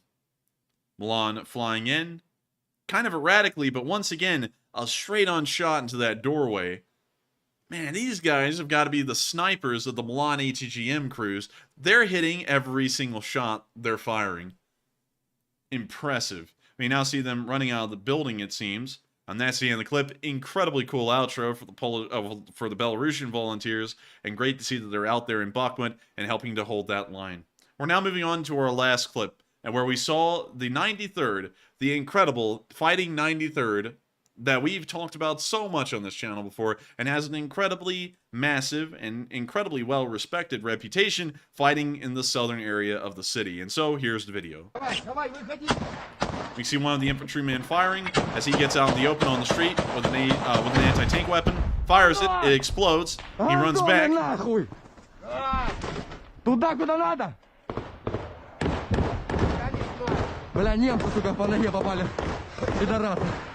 See them waiting for a second. Looks like he's now going to fire his AK down the street. Давай автомат, перебегайте туда, въебись РПГ, бля. Куда, давай, слушай, Богом. Все, и давайте, у вас ему это, давай, быстрее. You now see him moving back. We hear the Ukrainians conversating with each other in the 93rd. We now see him making a mad dash across the streets. And it looks like he's made it to a wounded soldier that they're now dressing and tending to. And I gotta say, Dang, that was brave to run across that street like that. That was brave, and that guy was booking it. And you gotta give him a lot of respect. The 93rd are a brave and fearless unit, and that guy definitely put the brave and fearless in the middle of the 93rd Brigade's name. And so with that, we're now going to be moving on from the 93rd, which is doing an incredible job fighting in the town and making sure to hold it as best as possible. And we're now going to be moving into the southern flank, where we only got one video today of the 93rd's artillery helping to support those guys at the front. And so with that, here's the clip. And so we're going to turn the audio down and, of course, do the translations as usual. For the most part, we work against infantry. Not many tanks here in Izium. We were very active against tanks. There was an absolute ton of vehicles there. There, we destroyed a lot of EMPs, a lot of tanks, but here the Wagner keep coming and coming and coming. We mainly used shrapnel, but also razed their dugouts to the ground. Also houses, which ideally we wouldn't want to destroy, but we have to as the enemy is inside of them.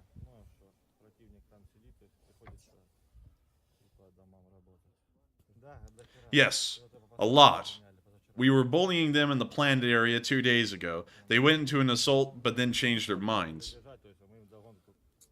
They started running, and we threw some in their back. And this is all from yesterday. 6 to 7 are from today's morning. The rest are from yesterday. The shell is taken from here, put there, depending on the type of the shell. We can fire 2 to 3 times a day, but sometimes up to 20. It depends on the workload. At the start of the war, we could be firing 3 to 4 full ammo packs per day. How many is that? 46 shells each. We first went to the Kharkiv direction, but it was such a mess that it wasn't clear who was who, and we depended on the commander. As they say, we worked at the coordinates given to us, at fields and forested areas. We fired all we could, sometimes 3 to 4 full ammo packs per day. 46 shells per ammo pack. We now see one of their supply trucks moving around the area. We can see some charges and shells inside of it. Very nice. Are you going to give them throw the back hole or through the front? We can see them now lugging the shells to the 2S3. That's interesting. They got a little porthole on the back of the tank that you push them through. That's weird. I never knew they had that. Yeah, I didn't know that either. That's new. They're feeding it. It's feeding time for the SPG.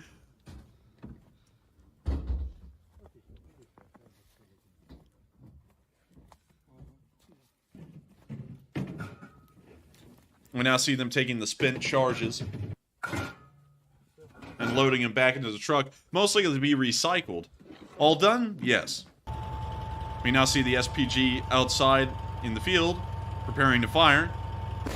See it firing. Oh, that made the cameraman freak, and that almost made me freak. That was pretty loud. You now see it firing its second shot, and that thing's got quite a kick on it. SPGs seem like they're like much louder than a normal tank. Oh, hell yeah. I mean, like, I don't know what it is about them. I think it may be the muzzle brake sending a lot of the gases out sideways, which you don't see on most tanks, that may be making them that extra bit loud, especially for the cameraman, because some of the force and the sound is being directed sideways instead of all straight forwards away from the vehicle. But moving on back to the translation, yes, we do a lot of work several times a day. At whom? As I understand, it's the Wagner PMC, mostly infantry. We mainly fire at the incoming manpower, mainly shrapnel, but sometimes high explosives as well. At their holes, if they're hiding somewhat. I think it was more intense in Soledar. In Soledar, it was far more serious. The intensity was colossal. The artillery wouldn't go quiet for a second. Everywhere around us was so much artillery, it was insane. It's a bit quieter here. Artillery does not shut up, but it's not as intense either. We noticed that we are firing more than them now. Really? Oh, wow. I noticed they don't use much gun artillery, mainly Grad MLRSs.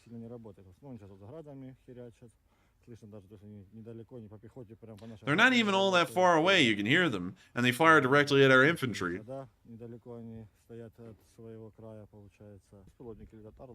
They use UAVs, Orlan 10s, but our air defense here is incredibly good. At least once a day for sure you hear our air defense missiles. They're trying to find us because we are a pain in the neck for them. We're not letting them advance, and they're scared. Thank you. Slava Ukraini, Heroam Slava. That's a pretty cool outro. Nutters, where you at? Did you make this one too? Nutters is just got like a contact for every single Ukrainian unit. He's like on Discord sending them stuff like, "Hey, I made you a cool outro." They're like, oh, bliat, can we show this on our stream? I'm kidding on Nutters, but Nutters makes some incredibly cool stuff, and that's why we're kidding about it, because you make some unbelievably cool stuff like a machine. It's unbelievable. But with that, we're now going to be moving on from the 93rd Brigade's artillery, which is doing an incredible job helping out their infantry. And with that, that's all the news we got from Block 1. You heard it right there from the artillerist himself. The battle in Soledar was far more intense than the battle they're seeing for Bakhmut right now. And it's showing that the Russian forces are running out of momentum, like we said a while ago, and it won't be long before they just completely give up and can no longer fight. And so with that, we're now going to be moving out of the Bakhmut area and further on south into the Donetsk region in Avdiivka, where we saw some Russian prisoners get captured. And so, here's the clip. We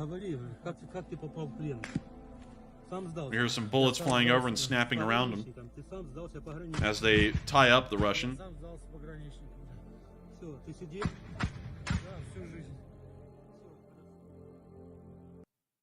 And that's the end of the clip, but as you can see, they got another Russian prisoner. Moving even further on down the line in the Donetsk area, around the region of Marinka. Oh, Matthew, you won't believe it. I can't believe it. It's actually insane and absolutely unbelievable. The Ukrainians captured another T-90M intact. Another one? Another one? A freaking another one! It's right there! What the hell? Oh my god. I can't believe it! Like, another one! This is like the third or fourth one they've captured intact. That's crazy. Like that tells you a lot if they're capturing this big ass tank. Excuse me, but this big tank right here, that tells you a lot.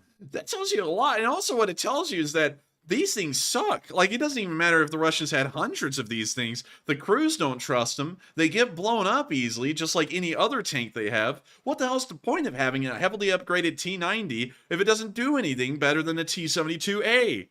And also, they're just like donations. They're like just freebies for the Ukrainians to take. Yeah, it's literally like one of those little bowls that you see at the university every once in a while that says, please take one. This is what the T-90Ms are. They're just T-90Ms in a bowl with a little sign on them saying, please take one. And that's it. And they got another one. Also, this is being transported on an Oshkosh HET. Let's pull up a full picture of one of those, because I've never seen one. So, an Oshkosh HET. Oh, dang, that's one of those giant things, isn't it? Ew. Dang, that thing's... Dude, that thing's got a grill on it.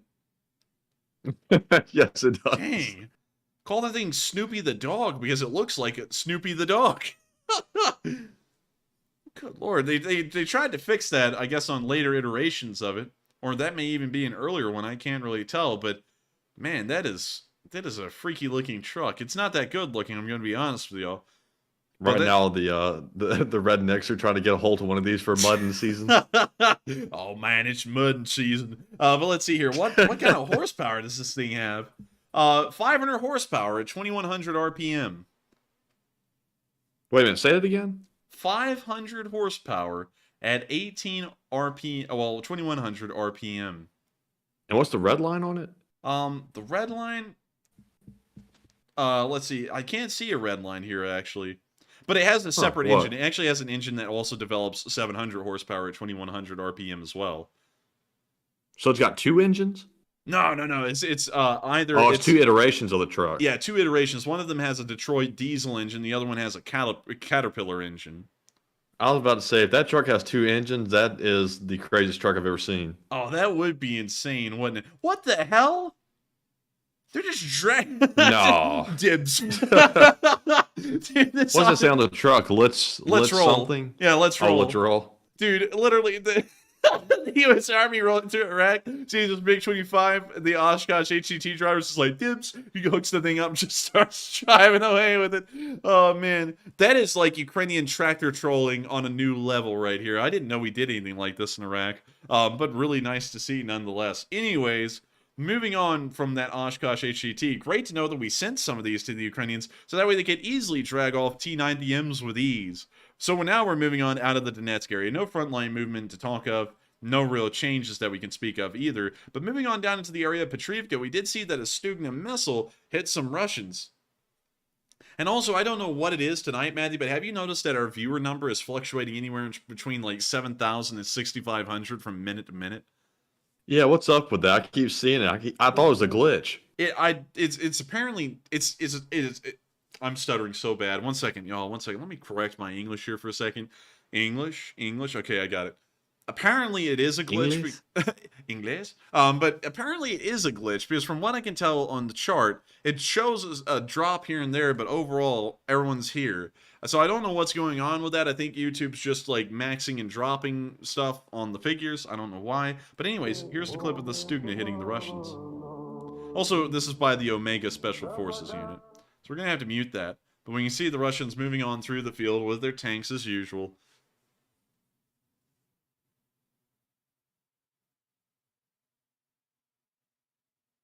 We now see the Stugna getting lined up for the kill and hitting one of them dead on. We now see the explosion in color and 4K nonetheless. Caught those Russians lacking and in 4K. Where we see the next Stugna going up, hitting the tank. Oh, whoa, wait a minute, hang on, that's a whole column. Nice. Nice. Now you see one of them burning up in the distance.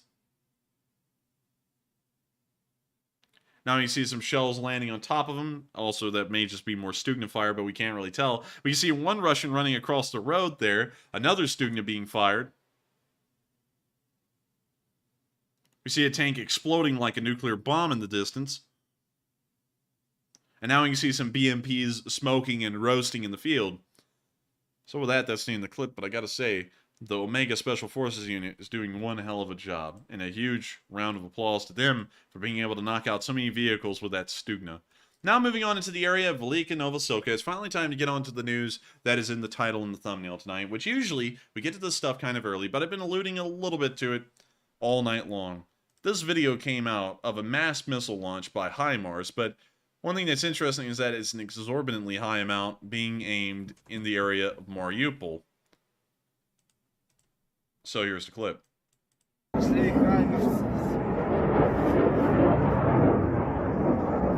Oh my goodness. Man, look at him go. That would be scary as hell to see in real life.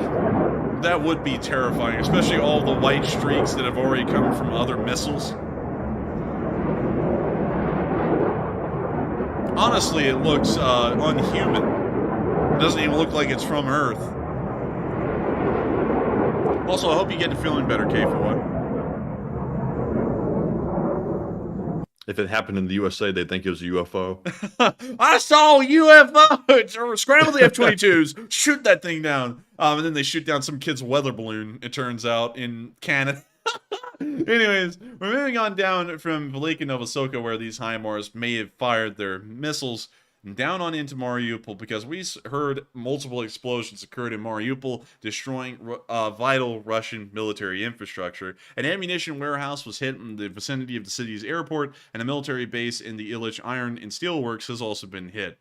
The speculation is that these are the first times we have ever seen the ground-launched small-diameter bombs in action. And those launches of those missiles, and we've seen a lot of them, looked a little different.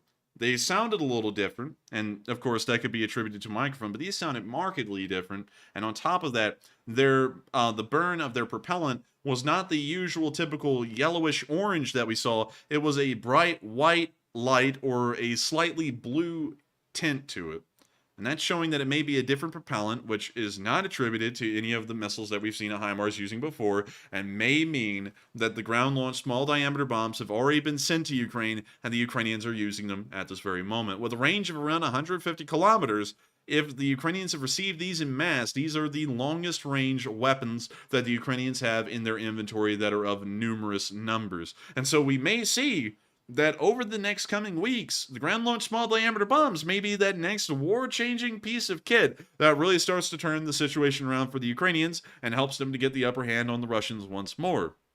And of course, some people are saying confirmed? Confirmed? We haven't confirmed it yet, but once again, you have to remember that a lot of weapons have been introduced into Ukraine that we haven't heard about until a good while later. For example, the AGM-88 HARM anti-radiation missiles have been introduced into Ukrainian forces a good while back, and we didn't hear about them until months later. So, very interesting to see, very interesting to hear of these things occurring, and also explaining a little bit of why we heard all of that random anti-aircraft fire over Russian-occupied cities without any explanation as to what was really happening or what they were shooting at. And so with that, we're now moving on down into the area of Huilopol, where we saw a Radio Free Europe video made about an old volunteer called Oleksandr Taran, who wanted to volunteer for the Ukrainian army in 2014 when the Donbass was undergoing a rebellion, and also the Crimea had been annexed, and it appears that he wasn't wanted then, but the Ukrainians allowed him to volunteer now, and he's now the commander of a small unit. And so without further ado,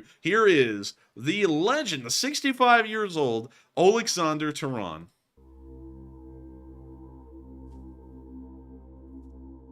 There's some eerie music behind us. Despite his age, he won't sit idle while Ukraine is under attack by Russian forces. Anyone who has come to my country and destroyed my home, who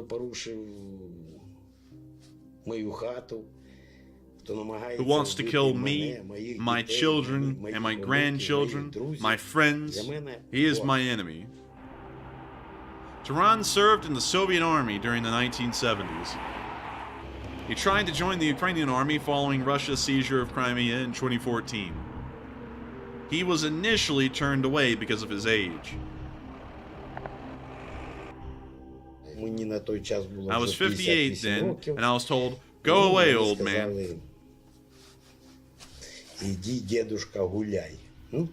So I joined the volunteer battalion.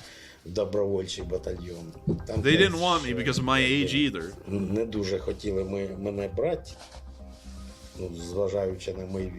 So I had to prove that I'd be useful. In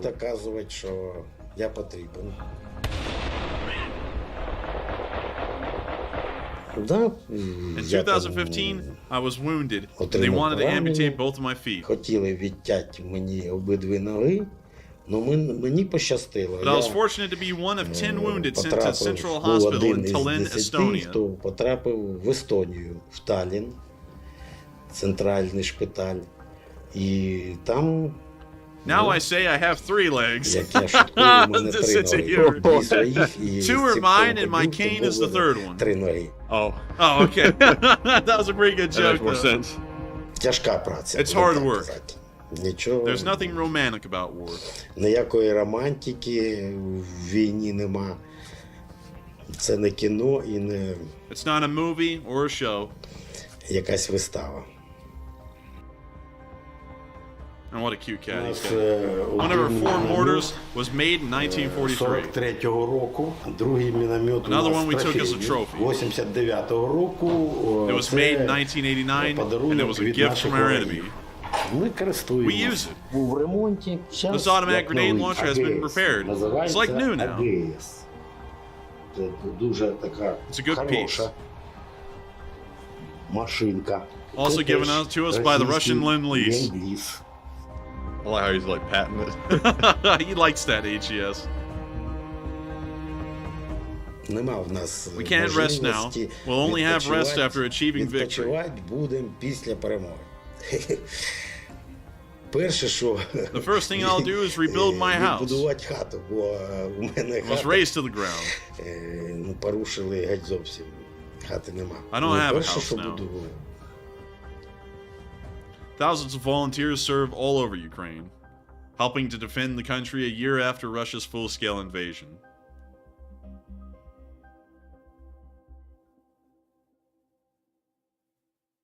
And that's the end of the clip, of course, courtesy of Radio Free Europe, but showing you the massive difference in between the Ukrainian people and the Russian people. While the Russians have to conscript and force their old to fight, the Ukrainians and their old folks voluntarily sign up for military service, and even when they get turned away by the regular army, they just go and create a volunteer unit instead and keep the fight going with any weapons they can find. And that man, while 65 years old, is an incredible testament to the bravery of the Ukrainian spirit and a real fighting man, a real warrior if there ever was one. And it's impressive to think that him and his volunteer unit have been out there fighting like every frontline regular infantry unit on their own with very little support and making ends meet by literally slaughtering Russians and then capturing their equipment and using it against them. The man's an absolute legend at 65 years old and has done more in his 65th year alone of life than most people can do in my entire lifetime, and even I have done in my entire lifetime, and I've got to give him a lot of credit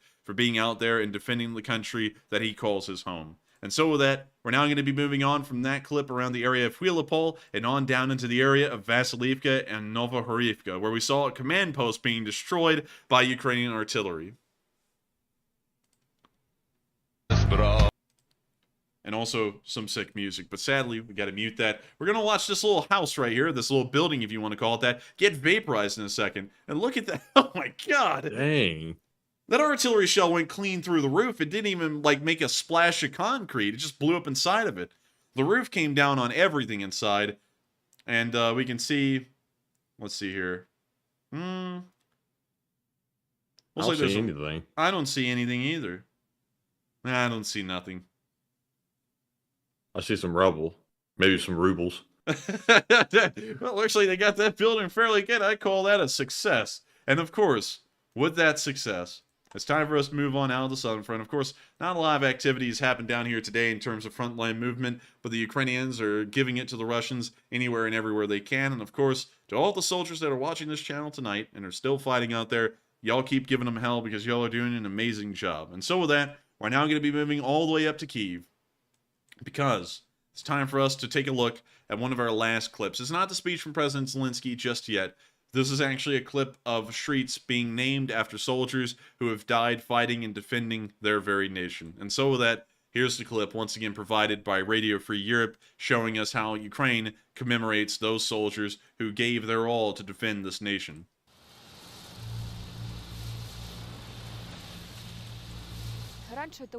Previously, there was a street here in honor of the Soviet military leader Viktor Zhuladev. Now the street is named after Alexander Makov, a deceased Ukrainian soldier.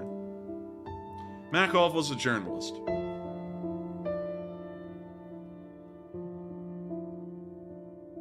But he answered the call to defend his country. His unit was sent to Izium in eastern Ukraine.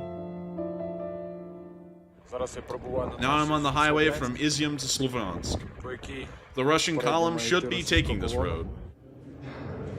He was killed there on May 4th during shelling by Russian forces. A month before his death, Makov proposed to Anastasia Blishtik. I unfortunately don't have a wedding ring for you right now, but I do have a grenade ring. I want you to be my wife. Marry me. Or else I'll pull the pin. They did not have time to get married. He was very excited about life, and I think he felt like he wasn't going to live long. That's why he was in a hurry to live.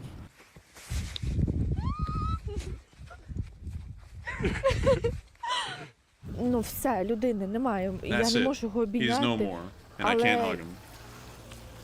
And also, we're going to be stopping this video for a second because I just noticed we're having a bit of a lag spike, so we're going to wait for that lag spike to pass. And it appears that it has already passed, so we're now going to allow the video to continue. Sorry about that interruption. But what I can do now is talk about him, so that the memory of him never goes away. That's why there's a street in Kyiv in his honor.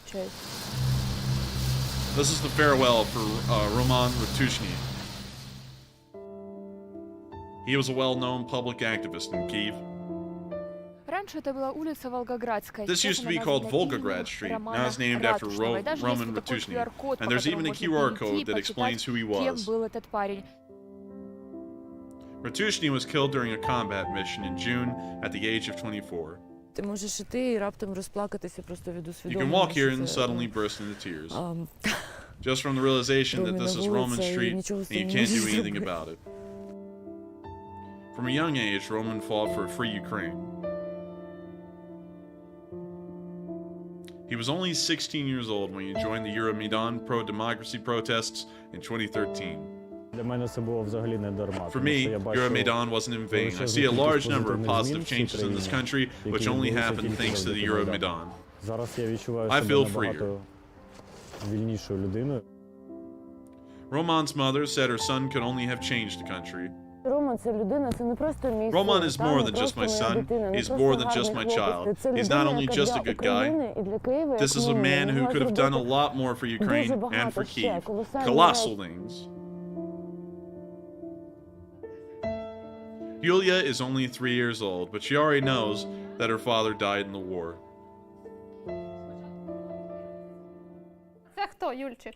And who is that, Yulia? Yulia. And who else? Daddy. Andrei Verlokiet was known as one of the best young officers in the Ukrainian army. Mariania Verlokiet is his widow. When I start crying, Yulia constantly says, "Mommy misses Daddy." But Daddy is looking at you and he says, "Don't cry." So why are you crying? Yulia doesn't cry. And that's what pulls me out of the set. Lag. Oh, we got lag again? Yep, a little bit. Oh, and we'll make sure that it's over. And it is over. So we're allowed to continue. Sorry for the lag, everyone. She is the sunshine in this darkness. Verkholyed's battalion held back Russian forces on the outskirts of Kyiv. After defending the capital, he and his battalion deployed to the Donbass. Now we are in the hottest point of the Avdiivka industrial zone. This is the report from the commander of the 3rd Company, Lieutenant Verkholyed. Verkholyed died during fighting in this region. Family photos and videos are what Marina lives by now. До мами кроком руш. Ать, два, ать. The memories are joyful. This was the best period in my life. When you talk about the future, about how we plan to grow old, then of course, it's all tears. Verkholyed posthumously received the title Hero of Ukraine. Ukrainians are asking to rename a street in the center of the capital after him. The families say the honor helps ensure that future generations will know of their sacrifice.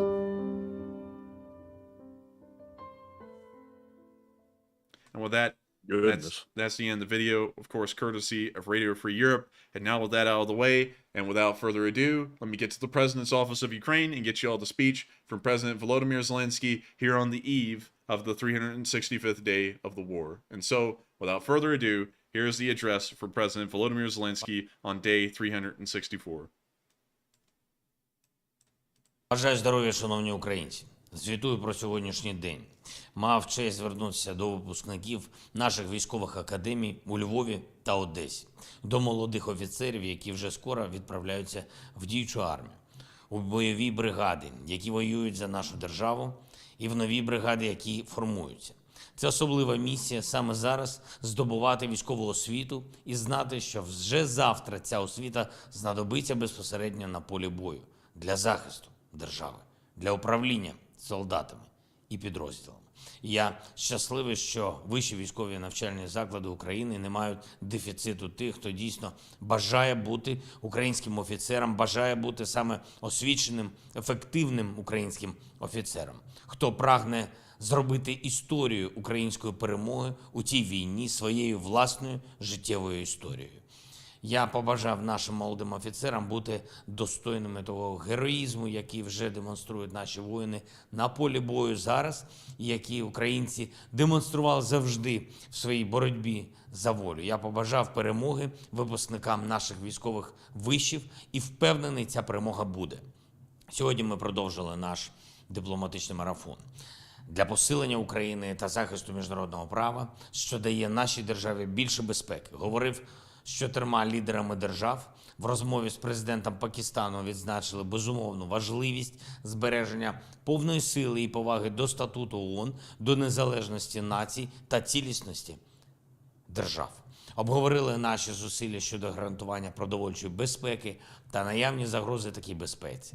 До речі, вже 7 місяців працює наша експортна зернова ініціатива. За цей час вже 43 країни світу отримали понад 22 мільйони тонн продовольства завдяки нашому морському експорту. Це вагомий український внесок у світову продовольчу безпеку і стабілізацію світового продовольчого ринку.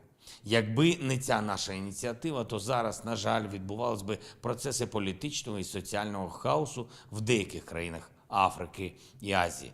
Була би загалом значно гостріша криза вартості життя, яку відчували різні народи минулого року. Але якби ця наша ініціатива працювала на повну потужність, якби Росія не намагалася її загальмувати, ми б змогли відправити на експорт більше продовольчої продукції. Тобто гарантій продовольчої безпеки у світі було би відчутно більше. Наші партнери точно знають, які саме свідомі дії Росії підривають продовольчу безпеку. Працюємо над тим, що все ж таки дати необхідну стабільність. І маємо розуміти, це не лише внесок у світову безпеку. Наш морський продовольчий експорт дає користь Україні. Близько 1 мільйона українців працюють у галузях, які пов'язані з аграрним виробництвом. І для них той факт, що ми розблокували морський експорт минулого року, це гарантія особистої та родинної соціальної безпеки. Говорив сьогодні з президентом Естонії, подякував за незмінну підтримку України на усіх рівнях. Це підтримка і зброєю, і санкціями проти Росії, і політична, зокрема, в європейських та євроатлантичних структурах. Сьогодні ми обговорили майбутній саміт НАТО у Вільнюсі та наші очікування в контексті інтеграції України. Вже зараз готуємось до цих майбутніх подій. Маємо і першу в історії двосторонніх відносин розмову з президентом Уганди, поінформував про наші мирні ініціативи, які просуваємо на майданчику ООН, про нашу принципову позицію щодо захисту міжнародного права, обговорили потенціал двосторонньої співпраці. Вже ввечері говорив з прем'єр-міністром Великої Британії. Дуже потужно працюємо разом з Британією для посилення наших воїнів, для наближення нашої спільної перемоги, для реалізації наших оборонних домовленостей, що були досягнуті під час мого візиту в Лондон. І було б дуже добре, якби усі наші партнери, так само як Британія, розуміли, як швидкість оборонного постачання впливає на конкретні успіхи на полі бою. Обговорили і вагомі політичні питання, які маємо вирішити вже цього тижня. Друга половина тижня буде ще активнішою з точки зору міжнародних відносин. Дипломатичний темп ми зберігаємо. Як завжди, протягом дня отримав доповіді наших військових, керівників сектору оборони та безпеки. Зокрема, сьогодні міністр внутрішніх справ Ігор Клименко доповів щодо формування нових бригад гвардії наступу. Результати хороші. Провів кілька підготовчих зустрічей в контексті подальших санкційних кроків нашої держави. Ми не будемо збавляти тиск на ворога, як зовнішнього, так і внутрішнього. Деталі повідомлю. Звичайно, протягом дня був на зв'язку з командувачами, з нашою розвідкою. Хочу сьогодні відзначити бійців 15-го полку Національної гвардії, які боронять Луганщину і не лише захищають наші позиції, але і так нищать ворога, що реально обмежують наступальні можливості окупанта на конкретному напрямку. Дякую вам, хлопці. В районі Мар'янки Донецької області особливо ефективно діють бійці 79-ї окремої десантно-штурмової бригади, які щодня, щоночі стримують атаки ворога. В тому районі відбувається чи не половина всіх атак за цим напрямком. Наші воїни стоять міцно. Дякую. За минулу добу є результат 5-го окремого штурмового полку та 80-ї окремої десантно-штурмової бригади, які хоробро знищують ворога на півдні від Бахмута. Дякую, воїни. Дякую всім, хто зараз у боях захищає Україну. Дякую всім, хто тримає всі наші північні, східні та південні напрямки. Слава українським воїнам, слава усім, хто посилює нашу державу, слава нашому прекрасному народу, слава Україні. And with that, that is the end of the speech from President Volodymyr Zelensky, and that also wraps up our day 364 news summary, the final day before 1 year of war. I thank you all so much once again for watching. It's been a high honor to know that so many of y'all have come on tonight to watch tonight's news just a few hours before we go into the 365th day of the war. And I have to thank you all so much for being here tonight. And I hope that you are all also here on the 24th of February when we celebrate the passing of a year of war. A 3-day special military operation that has lasted 100 times longer than it ever should have. And so with that, I thank you all so much for watching once again. We're about to be moving into the question segment where we address all of the super chats that have been sent in tonight, all of the polls that we've run in between the last question segment and this one, and as many live chats as we possibly can. And so, without further ado, what do we got, Matthew? All right, and for our final question segment, we have a whopping 5 polls to address. And the very first one says, the former Russian president says that the country will, quote-unquote, be torn to pieces if it loses the war. What are your thoughts? 58% said he's right. Russia will collapse if they lose. 5% said unsure. 31% said it depends on many factors. And 6% said he's wrong. Putin will keep power. Now, a while back when we asked this question, I said that it's possible that Putin will keep power. But I am beginning to think that if they lose the war, there's no way in the world that Putin's going to be able to keep power. So I'm going to go with the 58% that said Russia will collapse. I think that the former Russian president is correct on that. But Enforcer, what say you? I would have to agree. I also think the former Russian president may be correct, considering that it looks as though it's a very precarious situation in Russia right now politically, especially with the Chechens and I guess you could say the Muslim minorities that still live within the Caucasus Mountain region. It seems as though they would all be very apt and more than willing to break away, and we may even see that the other groups in the Far East also start to break away and create their own autonomous regions. Whether that's good for them or not is another question. I feel like it probably won't be beneficial for most of them, but still, we may see Russia get a little bit of a bump down in size here in the future. And so with that, I hope that addresses that poll fairly well, and we are on to the next one. All right, and the next one says, is there any trigger that would cause the West to initiate a nuclear exchange with Russia? And what do you think? 50% said yes, there is a nuclear red line. 39% said no, the West will not risk it ever. And 11% said unsure and undecided. And I am going to go with the 39% on this one. I don't think the West will ever risk a nuclear war because we have enough sense not to want to seek one out, because that would mean the deaths of countless people and also a bunch of land that gets ruined and you can't inhabit it anymore. And obviously, really don't have to explain that. Nuclear war is really terrible. And anyone that seeks it out is definitely deranged, and that would be Putin. But Enforcer, what say you? And the question is whether we'll strike first. Yes. We will never strike first. The United States and all Western countries' nuclear doctrine is that of response. There is nothing in our doctrine that allows for preemptive nuclear strikes. It is always going to be a retaliatory strike, so we will never attempt to strike the Russians due to our nuclear doctrine always being defensive. I do not know if this is something that the United States has, Matthew, but does the United States have letters of last resort on our nuclear submarines? That I would not know. Because I know the British have letters of last resort, but do we? Does the U.S. have letters of last resort? Letters of last resort appears to be an inherently British doctrine. And this is something fairly interesting about the British, and it appears that the United States doesn't have it. All British submarines have a couple of letters on them, and all of them are written, I believe, and let me make sure I'm correct by this, by the Prime Minister as well as the Deputy Prime Minister or the First Secretary of State.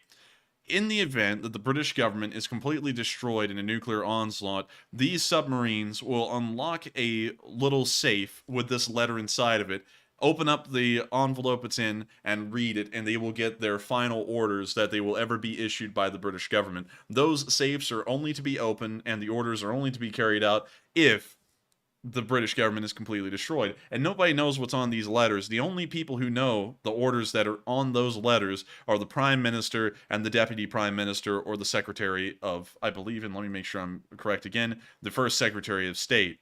Those are the only people who have an idea of what's on those letters. So if the Prime Minister's killed, that submarine commander has to open up that letter, and that letter is either going to tell them to strike back at whoever attacked the United Kingdom, or to stand by and not do anything in return to the United Kingdom without firing their nuclear weapons. It appears that the United States does not have a doctrine set in place or any kind of order such as that in place, but I think that is something very haunting when you think about it, that the British expect that their entire government may be completely destroyed in a nuclear war, and it'll be down to a letter hidden inside of a safe in the submarine for this submarine to know what to do after a nuclear war. I wonder, like, this is going to probably seem absurd to some people, but I wonder if they'd actually carry it out if it came down to that point. I have a feeling they probably would, because I wonder. Because when I think about it, like, think about this. You're a British submarine commander, and much like we have a love for our country and wanting to defend it, and like Ukrainians have a love for their country and wanting to defend what is their own, the British do as well. And you know that crew, knowing that a nuclear war had just happened right overhead, and the entire British government, and probably the entirety of the British Isles, has been completely wiped out. If they opened up that safe and it said launch their nukes, I bet you they would. I wonder, because if... I don't know if, the theory of MAD is that it's supposed to deter that event from occurring. I wonder if it were to actually occur, would both sides actually carry out what they claim they're going to carry out? I don't think we'd ever really truly know that until it happened. I would put bets, because we have a lot of Britons, and we've talked to a lot of Britons, and we've been over there before. I would guarantee you that the submarine commander on that vessel, if he was to open up that letter and read it and it said nuke the people who got us, they would nuke them. I would have no doubt about that whatsoever. So with that, I hope that addresses that fairly well, but we will never attack first with nuclear weapons. There is nothing in our doctrine that makes that occur, and that's also something I never mentioned a while back when we were talking about that analyst who said we were going to conduct preemptive nuclear strikes on Iran. Our doctrine doesn't allow for that. Our doctrine has always been revolving around, if we see nukes flying over the Arctic, we fire ours back. That has always been how it's worked. It's never been different. So with that, I hope that addresses that fairly well and also ties a loose end that I had a while ago, maybe a week or two ago. And with that, we are on to the next one. All right, and the third poll says, do you think the U.S. is supporting Ukraine out of altruism or self-interest? It looks like 56%, which is the most popular option, said an even mixture of both. 32% said the U.S. supports out of self-interest, 3% said unsure, and 8% said the U.S. supports out of altruism. Now, on this one, I strongly go with the 32% that said out of self-interest.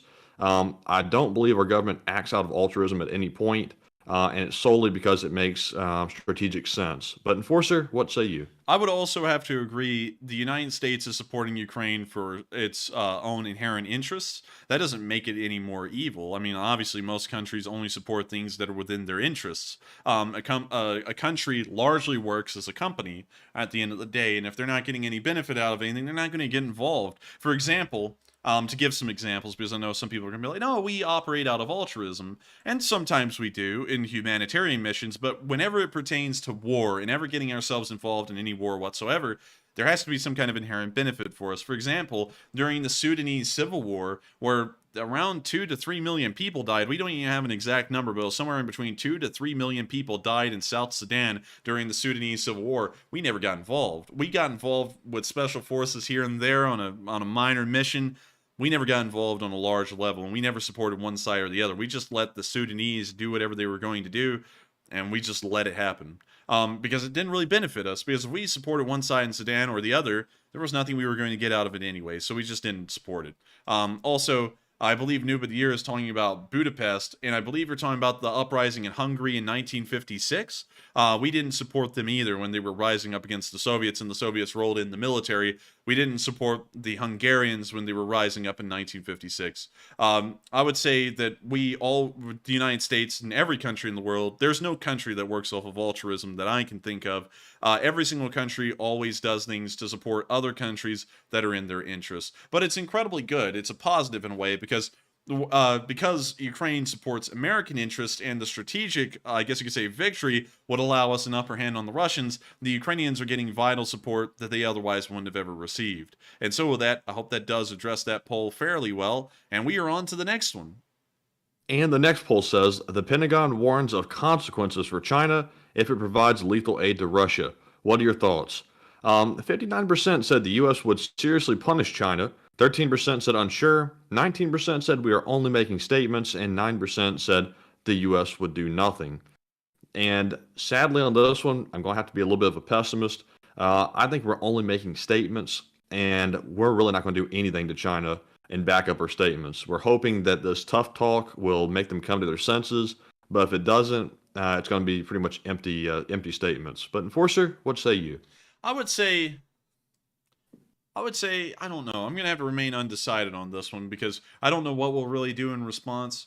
It's a situation that we've never really entered hardcore before, so I don't really know any kind of precedent where we've done anything to the Chinese or the Chinese have done anything in response. So I'm going to have to remain undecided on this one because there's no precedent for me to work off of. So with that, I hope that addresses that poll fairly well, and we are on to the next one. All right, and the fifth and last poll says if China were to supply Russia with lethal aid, would that spark a full Cold War 2.0?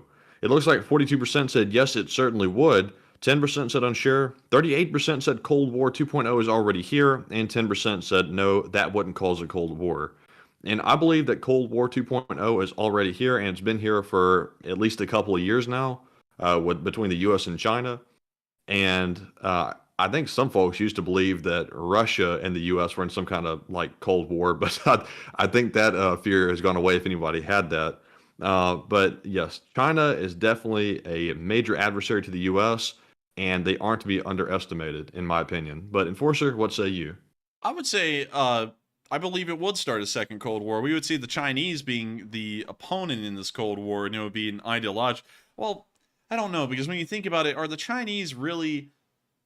They're not really communists, you know, in like the Soviet sense of communism back then, where it was a truly ideological difference. Like the Chinese are communist wherever they need to be, but then they're capitalists wherever they also want to be too. Like they are capitalist hardcore in their special economic regions, the SERs or the SARs, like Hong everything Kong. Relating to rights and keeping the government in power, they're communist. But anything relating to making money, they're pretty much capitalist. Yeah, I mean they're more so capitalist than we are. Like the whole it's bizarre in China. They sit there and say we're communists, so all the companies are going to be state-run. But in the process, they create the most capitalistic, monopolistic economy because the state-run companies have an absolute monopoly over the industry they're in. And at least in China, externally they don't, but inside of China they do. And so I don't know if it would be a Cold War like the one we saw before, where it was an ideological battle. It may just be a battle in between whose sphere becomes the dominant one. Obviously, I believe the United States will become the dominant one, because beyond the Chinese being economically powerful in a way, at least compared to anything outside of the Western sphere, when you combine the European Union and the United States together, along with Canada, Australia, New Zealand, there's no way that the Chinese could ever align other countries in the world that would be able to economically rival that group. There's no way. I just don't see it, in my opinion. But still, I think that there may be a Cold War in between the two, because then again, the Soviets never really matched us in the supposed GDP that they had during the Cold War. It was actually a good ways behind us then. So maybe, I think there might be a chance there for a Cold War to happen, especially if the Chinese start supplying Russians with weapons. So with that, I hope that does address that poll fairly well, and we are on to the next one. And also, by the way, I saw that one of the top diplomats to China went to Russia, but has Xi scheduled his trip yet? Because I haven't heard. I don't know. Let's pull it up. Xi trip. I don't know if that was just bluffing. Russia. Xi Jinping reportedly planning Moscow trip 7 hours ago. Let's see. Xi Jinping plans Russia visit as Putin wages war in Ukraine.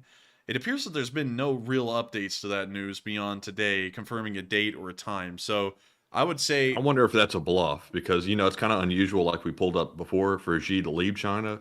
And for him to go to Russia with the unrest, that seems kind of out of the norm. At least for this time of year it is. Like, if he did it later on in the year, like in between July or September, it would be normal. But doing it this early in the year, he's never done before. So that would be something interesting. So... with that, I hope we addressed that fairly well, at least from what we can see, but it doesn't appear he's made an official date yet.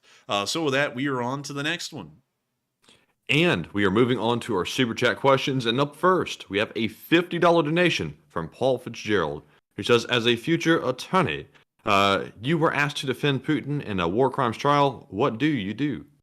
Man, I would drop the case. I would give it over to someone else. I would not... I'd say I don't handle that area of law. Yeah, I would say, ooh, yikes, I'm sorry, man. I think the case is too bad against you. I don't really think I can get you out of this one. You need to call someone else and then get a referral fee. But anyways, I'm just kidding about the referral fee. I wouldn't represent him. I do not care if they said you have to. I would say, I'm going to botch the trial, then you can put me in jail. I'm not going to represent this guy ever.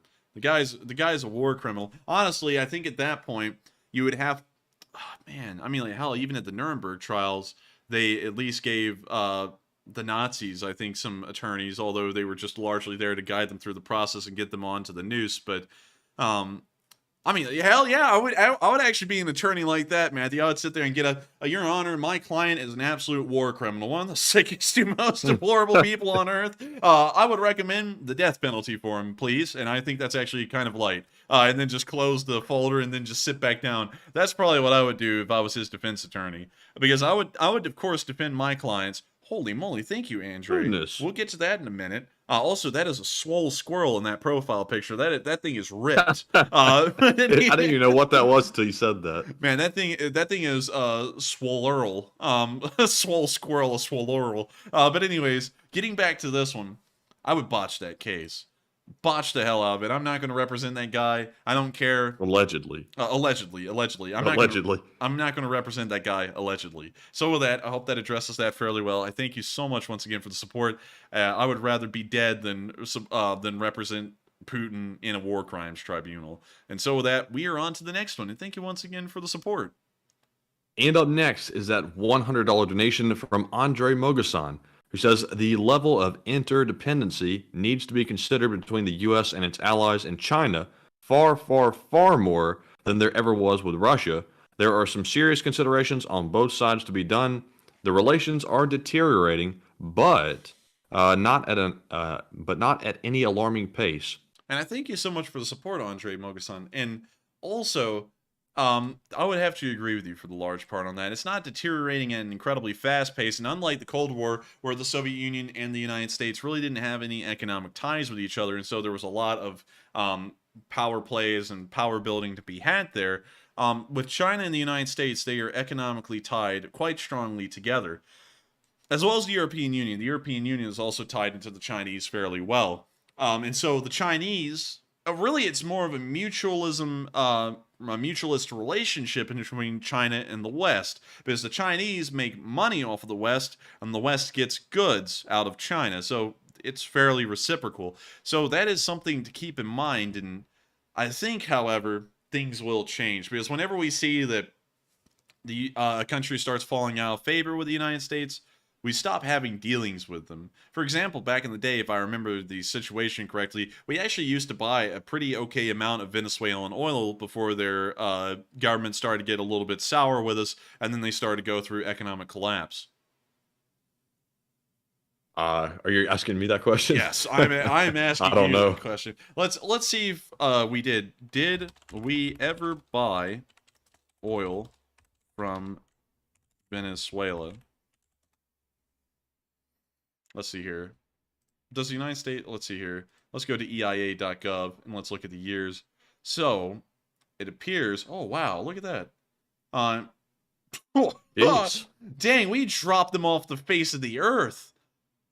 Like, we actually used to buy an incredibly high amount of oil from them, at least compared to what we do now, which is 7,000 barrels. We used to buy 44,800 and 41,000 barrels back in 1997 in February. I mean, like, we were buying a good amount of oil from them. And you can see that as Venezuela has slowly started to fall out of favor with us over the years, we stopped doing business with them and we found other places to buy oil from. And so I feel like that's most likely the direction that we'll be going with China. If the political situation continues to deteriorate, you'll probably see a chart like this with trade in between the United States and China slowly dropping until it just drops off the earth, because at that point it's inconsequential and the manufacturer could be found elsewhere within a couple of years. But you do have a really good point, Andre, is that it is a much more complicated than the Soviet-American relations of the 40s, which created the Cold War. This is entirely different, because we actually have things that we benefit from the Chinese, and the Chinese benefit from our trade as well. So with that, thank you so much for the support, for bringing that up, because that is an extra layer of complexity that we haven't really been accounting for. And also, I hope we address that fairly well. I'm, of course, not covering everything that's involved in between China and the United States. And diplomatic relations in between China and the United States haven't been peachy for a while. I'm thinking all the way back to early 2010s. It wasn't that good. It started to sour almost right after the 2008 Beijing Olympics, around 2009, 2010. Things have been going slowly downhill from there. But, you know, it's just bizarre. I would, of course, go... Here's what I don't understand. Like Microbase Studio said, it will take time to decouple from China, but it's already happening. It's, once again, we're reacting to stuff instead of looking ahead and seeing what could come in the future. If we've known, you know, for example, since 2010, even if that's not totally accurate of a date, if we've known for that long that this is coming, why haven't we taken steps to properly correct being so coupled to China's economy? Because they're cheap. And we didn't want to expend any money trying to move these manufacturing bases to other countries. Because you have to remember, the United States has put a lot of, the U.S. companies have put a lot of financial investment into the Chinese market, and not only that, Chinese manufacturing. And if like, for example, the iPhone factories, which are probably the most commonly known ones and the ones where the strikes were occurring a little while ago in China, if Apple wanted to move those iPhone factories from China to, say, India, because I think India is going to be the next most likely option, if not Brazil, they have to go and pay to have new factories constructed, probably have a lot of that material shipped in from overseas, which also makes the cost a little bit higher, and then they have to start training an Indian workforce instead of a Chinese workforce how to manufacture this equipment. And all of that, I guess you could say, pre-startup cost is pretty expensive, and that's probably why we're seeing that companies aren't really wanting to undergo those changes, and also why the U.S. government has not started moving in that direction either, because the companies, not the government, is more so responding to the economic changes that are going on in China, and also all of the problems as well. And the government's just kind of seeing the companies react and then starting to work alongside what the companies are doing. So I think it's going to come back to bite the companies, because, for example, like Apple saw with what happened recently in China, they're going to end up losing a lot more money, would be my guess, than they could have possibly made. over the next few years after the relations start, getting even worse. Because I don't see the relations getting any better. Some people might think they could be salvaged soon, but I don't think so. And something that I think is hilarious is that every once in a while, Matthew, you brought up the Chinese farms being owned in the United States. And my response is always, the U.S. government will just seize that property if there's ever an issue, and they'll sell it off at auction. The Chinese have already proven to do that to some American companies, just seizing their assets in China and then creating a fake company that's literally a ripoff of the original and then producing their products there. We've seen that numerous times already, and that's what the Chinese are going to do once things get sour enough, is they're going to give the boot to every single American company that's still there and doing business with them, and just open up a fake rip-off company that does the exact same thing that the original one did, but cheaper. That's what they're going to do. And if these companies were smart, they would go ahead and start moving their industrial bases elsewhere. And I've seen a lot of people actually saying that Mexico may be the next best option, considering its geographical location to the United States, and also the cheap labor being there as well. And of course, everyone's always talking about labor laws and such things like that. One has to remember the reason why these U.S. companies are in China is because of the cheap labor. So we know that these companies will probably never return to the United States and have U.S. manufacturing. So where do they go outside of China? I'm honestly, my bets are really on India, because India's got a population as big as China's. They have the potential to become an economic power like China, because right now, India looks a lot like China did in the 1990s when we started to move them into the World Trade Organization and other things. So I think that the Indians, and especially considering the Chinese strategy that I was talking about a couple of weeks ago, Matthew, where I was talking about them trying to create a sphere around the Indian Ocean that no one could really compete with, that would be the U.S. way to respond to that sphere, and the Indians would be more than happy to join sides economically and militarily with the United States to counter this growing Chinese sphere. Maybe so, but another factor that hasn't been really considered is not only is it an issue with our companies in China that are going to eventually prove to be very costly. China is coming over here and buying out our companies that are already manufacturing in the U.S. To take control of certain sectors. And they're doing it very strategically, too. Like, for example, the meatpacking industry. Honestly, I will say this. I will say this as a policy thing. I would say currently, right now, given the current the diplomatic situation in between the Chinese and the United States, and the Chinese incredibly hostile economic practices where they allow their own companies home field advantages that no one else has, I would actually try and pass some kind of a executive order, or encourage a law to be passed through Congress that barred Chinese companies from being able to purchase or buy shares and stock in U.S. companies, because that seems to be a bit of a problem that'll be coming up in the future. And then there's the potential of them inflicting damage on the U.S. economy, and then we have to react there, and then try and break this up, and then start redistributing back out in auction to other American companies. So I feel like we should generally dodge that bullet and be a little bit proactive in that situation, and make sure that the Chinese cannot buy out American companies and start threatening our economy overall. But anyway, we should. But anyways, with that, I hope that does address that fairly well with the Chinese. And thank you so much once again for the support in bringing that up, Andre. And thank you for the massive support and helping this channel to keep on running. I hope we cover that fairly well, because that was a long rabbit hole right there. And so with that, we are on to the next one. And thank you once again. And, to just like round that up without going further down the rabbit hole, if China doesn't want to play fair, then we shouldn't focus on trying to play fair either, which is, sort of tough for us to do sometimes, because China is brutally unfair, but we had to play on the same playing field to level it. But up next, we have a $50 super chat from John Luke Sills, who says 50 US, and thank you for putting that in the super chat, by the way. And John Luke says, "We are LSA," and puts in the Ukrainian heart. And thank you so much for the support, John Luke Sills. That, Matthew, was the super chat that got me mixed up earlier when he said, "Here's a 50." I thought it was that one. I thought it was that one specifically. But thank you so much once again for the support, John Luke Sills, helping this channel to keep on running, and also being a Lee Spring Army soldier. And of course, long live the Lee Spring Army. And thank you for helping this channel to keep on running, and helping those fundraisers to reach the stars. Also, real quick, I've actually seen some people asking about the giveaway that we're going to be having, and saying, how much do we have to donate to be able to be a part of that giveaway? You don't have to donate a cent. We're actually going to have a link in the description below to that night's stream. You'll fill out a form, with your name, your address. Sadly, Well, not address, just your first, last name, and email address. okay, there we go. Okay, I've apparently forgot what the form had on it in exact detail. Now, I imagine a lot of people would be scared to put their address in there. But your name and address, and I will say this in advance.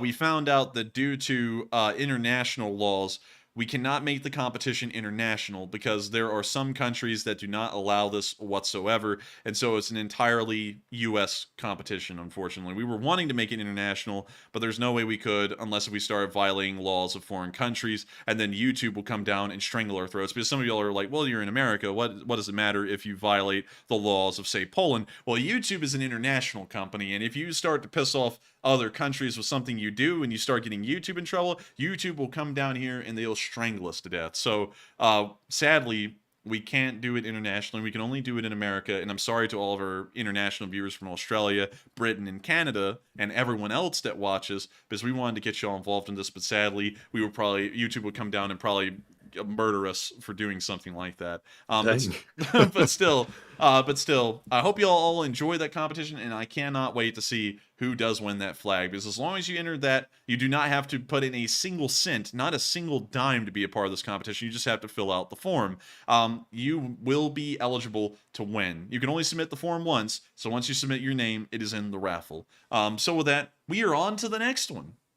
All right, and up next, we have a $40 super chat from Eric Garrett, who says, I love listening every time I can, and though it was time to pitch in, Slava Ukraine. And thank you so much for the support. And also, I love to hear that people do enjoy listening. And also, I see all of our international fans, a lot of them from Canada, going, Yeah. oh, man, I'm sorry, y'all. I hate to see it. Like Matthew and me sat back here for about 2.5 hours about 2 days ago, trying to figure out if we could make it international. And after we did a whole bunch of researching and digging, we found out it could never happen, or unless if we got in massive trouble with YouTube, and that will probably be the last time we're ever on air. The channel probably wouldn't even exist the next day because YouTube would probably ban us off the platform. So I'm sorry, y'all. I wanted to make it international, though, and we tried as best we could, but the laws don't permit it in some countries. But anyways, moving on from that, I do thank you so much once again for the support and enjoying this channel and chipping in a pretty decent amount of support to help us to keep this thing running, because if it wasn't for y'all, this thing wouldn't be possible. And so thank you so much once again. I hope that does address the comment fairly well. And with that, we are on to the next one. And thank you once again. And also, Susie, yes, moderators do qualify. Y'all can fill out, of course. Y'all can fill out the form too. Of course, y'all will be eligible if you're in the United States, but we're not going to bar moderators from participating. And also, the machine is going to randomly generate it. So I'm just going to say this in advance. If for some reason the moderator does want it, that wasn't us rigging the thing. It just automatically picks. Holy moly! Goodness. Scott, God. yay! But with that, I hope that does address that again. And I hated to say that, but man, I got to tell you, honestly, I feel bad that we can't make it an international thing. It makes me feel bad. It does. I really wanted to make it international. And I wish we could do something for y'all, but I don't really know what we can do, because we've looked at everything. There's no way we could do it without getting in serious trouble. But with that, we are on to the next one. I hope that all of our international viewers understand. Yes. And, I'm going to do some more research, because it said that it wasn't permissible, but I'm going to look further into it. I can't guarantee anything. Please don't get your hopes up, and I don't want to dash your hopes a second time, but I might see about contacting somebody that knows the laws a little bit better than us laymen do. But anyways, our next one goes to Scott Yee, who puts in a $300 donation, which is extremely generous. And thank you, Scott. Super chat. And that's his first one too. Yeah, I was thinking, did YouTube say that? And it did. Yeah. So thank you, Scott. He says, Enforcers, aloha from Hawaii. Wow, another Hawaii viewer. He says, I've been around since the beginning through Great Schism, the Nitric Acid Coke, Sockeye Salmons, Mental Moscow Mite, Obsolete Loose Springs, Honey Badger Insignia, etc. I'm sure that I speak on behalf of the many on your stream, and thank you for all the work you do. And Matt, too. And thank you so much, Scott, for the support. Once again, another Hawaii viewer. We've got a lot of viewers from Hawaii. I think that's got to be the state where the most people watch from. And that's incredibly cool to hear that you, Walter A. Lakota, and also, let me think. There's another one. It's Walter A. Lakota. There's Scott Yee, and there's someone else who's from Hawaii. Can you think of their name right now? Because it's slipping my mind.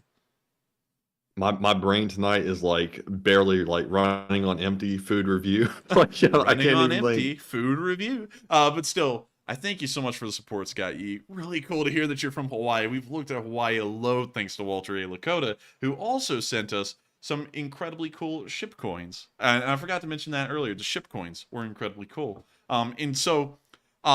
That is crazy. You have been around, because for you to remember all that stuff, I know that someone can't just come through and fake knowing all that, because you have to have been watching this channel for multiple hours to hear about all of that stuff that ever happened. And I got to thank you so much, once again, for enjoying all the work that we put into this. We try our hardest, although I think, honestly, I thought my work schedule was tough, doing this 6 days a week on top of college and then also trying to get a podcast running in the background. But I think Mediara just beat Matthew and me combined in the amount of work we put in per week, just watching the drone footage alone from his unit. So that kind of put it into scale tonight. I was like, dang, it's like, I think we need to work harder. But still, thank you so much once again, Scott, for enjoying all that we do. We try our best, and we're greatly honored that you would support this channel so heavily, and also that you find it so worthwhile. Also, all the way from the island of Hawaii. And so thank you so much once again. I hope that does address the comment fairly well, Scott. And we got a funny guy down here in the live chat, Matthew William Money said, I'm an islander, Manhattan Island. That's no island. Listen, It is an island, but that's no island like Hawaii. Look at that thing. You just have to drive across a bridge. Jeez. Like, they might as well, that really honestly ought to be, wow. But that honestly ought to just be a part of mainland New York, just with a small little creek running through it right here in the Harlem River. Yeah, it's really like something. Like, New York just seems like it's almost a swamp, but it's not. It is a swamp. It's actually built in the swamp. Are you saying that the people in New York are swamp creatures? No. No, get out of here. What are you trying to say? Oh, what do you mean here, huh? But anyways, Matthew, if you don't calm down, I'm going to throw you in the Passaic River. I'm fine with that. Oh, okay. All right, then. Go swimming. Twist. Go swimming in the Hudson River, then. We'll see how fine you are with that when you come out glowing green. I'll pass on that one. Oh, man, I'd be scared. Dude, if I fall in the Hudson River, just shoot me already, because I'm not coming out okay. I've got everything you can possibly get at that point in terms of diseases if you go and fall in the Hudson River, or the East River for that matter. But anyways, with that, I hope that does address that fairly well, Scott, and also address the funny guy in the chat who thought he'd be funny by saying he's from Manhattan Island. And so with that, we're on to the next one. But thank you so much once again for the massive amount of support and helping this channel to keep on rolling. Yes, indeed. And also, I saw Andre Mogasan say the Cayman Islands YouTube account incoming. Maybe Cayman Islands, or I might go to Switzerland and maybe they can give me a little more advice. But anyways, up next, we have a $36 super chat from Marion Deemer. And it doesn't look like Marion loved to comment. Excuse me.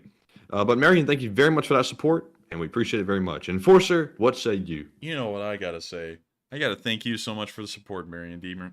Without your support, this channel wouldn't be able to keep running, and we're greatly appreciative to everyone who throws in support. And I think it's an incredibly good system, because we've made our channel where there's absolutely no ads that run. There is no sponsorships either. We've only accepted one sponsorship ever in the history of this channel, and we never accepted another one beyond that. And that was way back early in the day when we didn't really know how anything was working. But then we dropped sponsors, and we went entirely by being supported by viewers. And I think that's an incredible thing, because we allow y'all to decide whether this channel is worthwhile in running or not. And if it is to y'all get to support it, and y'all get to also decide how much it's worth to y'all. And I think that's an incredible system. I can't think of any other YouTube channel out there that operates under a similar premise, at least covering the Ukraine war. And I think that's incredible that y'all find this so worthwhile, that y'all do decide to support us. And I've just got to thank you so much once again, Marion, because while you didn't throw in a comment, that support does help us to keep on going, and it shows that we make the news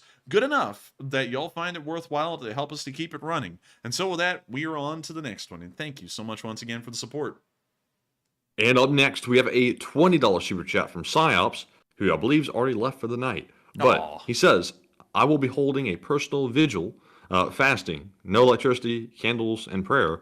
I would encourage others, even those not religious, to have a moment of silence tomorrow on the 24th and think of the fallen, reflect on Ukraine. And thank you for the support, Psyops, and that's a pretty interesting idea. Sadly, Due to my schedule, I have a midterm tomorrow, actually, in one of my classes. I won't be able to take really a moment to stop at all. I'll be hurrying up to make sure that we can cover the final day of the 1 year of the war that there is. But I still thank you so much once again for the support, Psyops, and I think that's a pretty good idea for everyone who may have the time to sit down and reflect on this entire year of war, all of the lives that have been saved, and all of the lives that have sadly been lost in the process of saving an entire nation. And so with that, I thank you so much once again for the support. I hope that does address the comment fairly well. And with that, we are on to the next one. And also, Matthew, real quick, before we move on to the next one, I thought this would be pretty wild to show. So let me go and get it off my channel. So to the live section, then we scroll all the way down, through the hundreds of streams that have run since the start of this war. Man, there's so many of them. Here, I'll show you all on this page here. It's crazy. Look how many streams we've run. The Russia's best tank destroyed. That was 9 months ago when the first one of them was blown away. Man. Wow. Mariupol, Mariupol last straw. Mariupol last stand. And then, let's see. Ukraine gets Lend-Lease. Ukraine holds for 2 more months. Or something. I don't know. That doesn't say that. It says something else. And then the Moskva was sunk on day 49. Man, that was so early on. Yes, that's the day that Russia built their best submarine. Yeah, and that was so early on in the war. That felt like it was a long way into the war then, but looking back now, that was nothing. Like, they destroyed the Moskva almost at the very start of the war.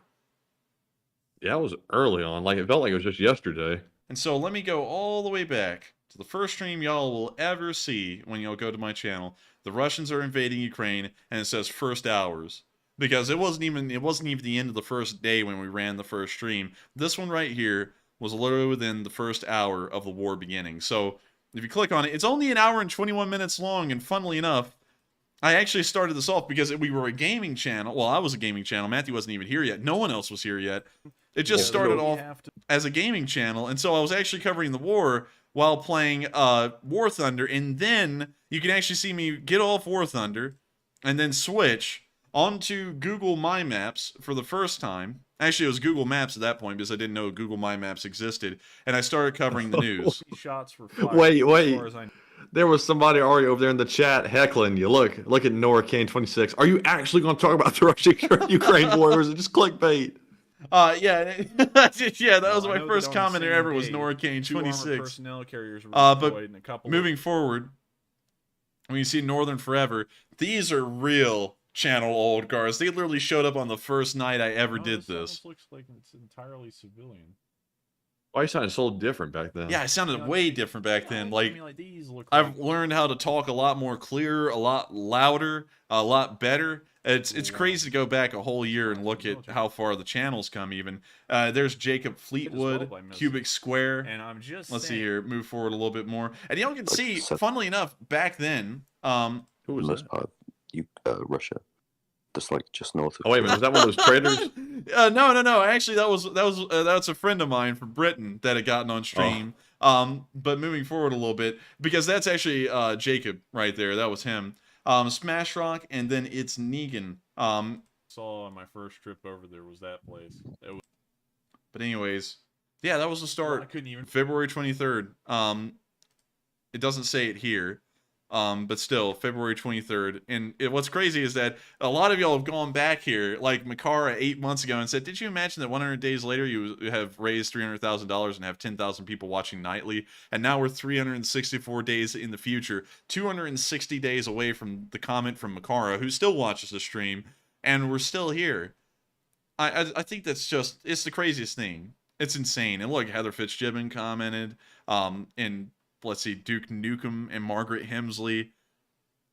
I mean, like, it's actually crazy to think how far this channel's come, because that was the very origin of this channel, was February 23rd, literally within the first hours. The only thing we knew is that missiles were hitting Kyiv and most of the major cities, and that was it. Absolutely I like crazy. how William Money said, "You've mutated." And then Angry Penguin said, he's evolved. He's evolved. He's turned into something better. And then Alex A said, Enforcer used to sound totally different. That's because that's actually, I guess, how I used to normally sound. Because by doing this channel and talking like this so much, I think the normal way I've talked also has changed greatly as well. It doesn't sound like this, though, when I normally talk, because, of course, I'm making sure to sound really pronounced, really well elocuted. So it's way better than I normally sound even still. But really wild to think this was literally within the first few hours.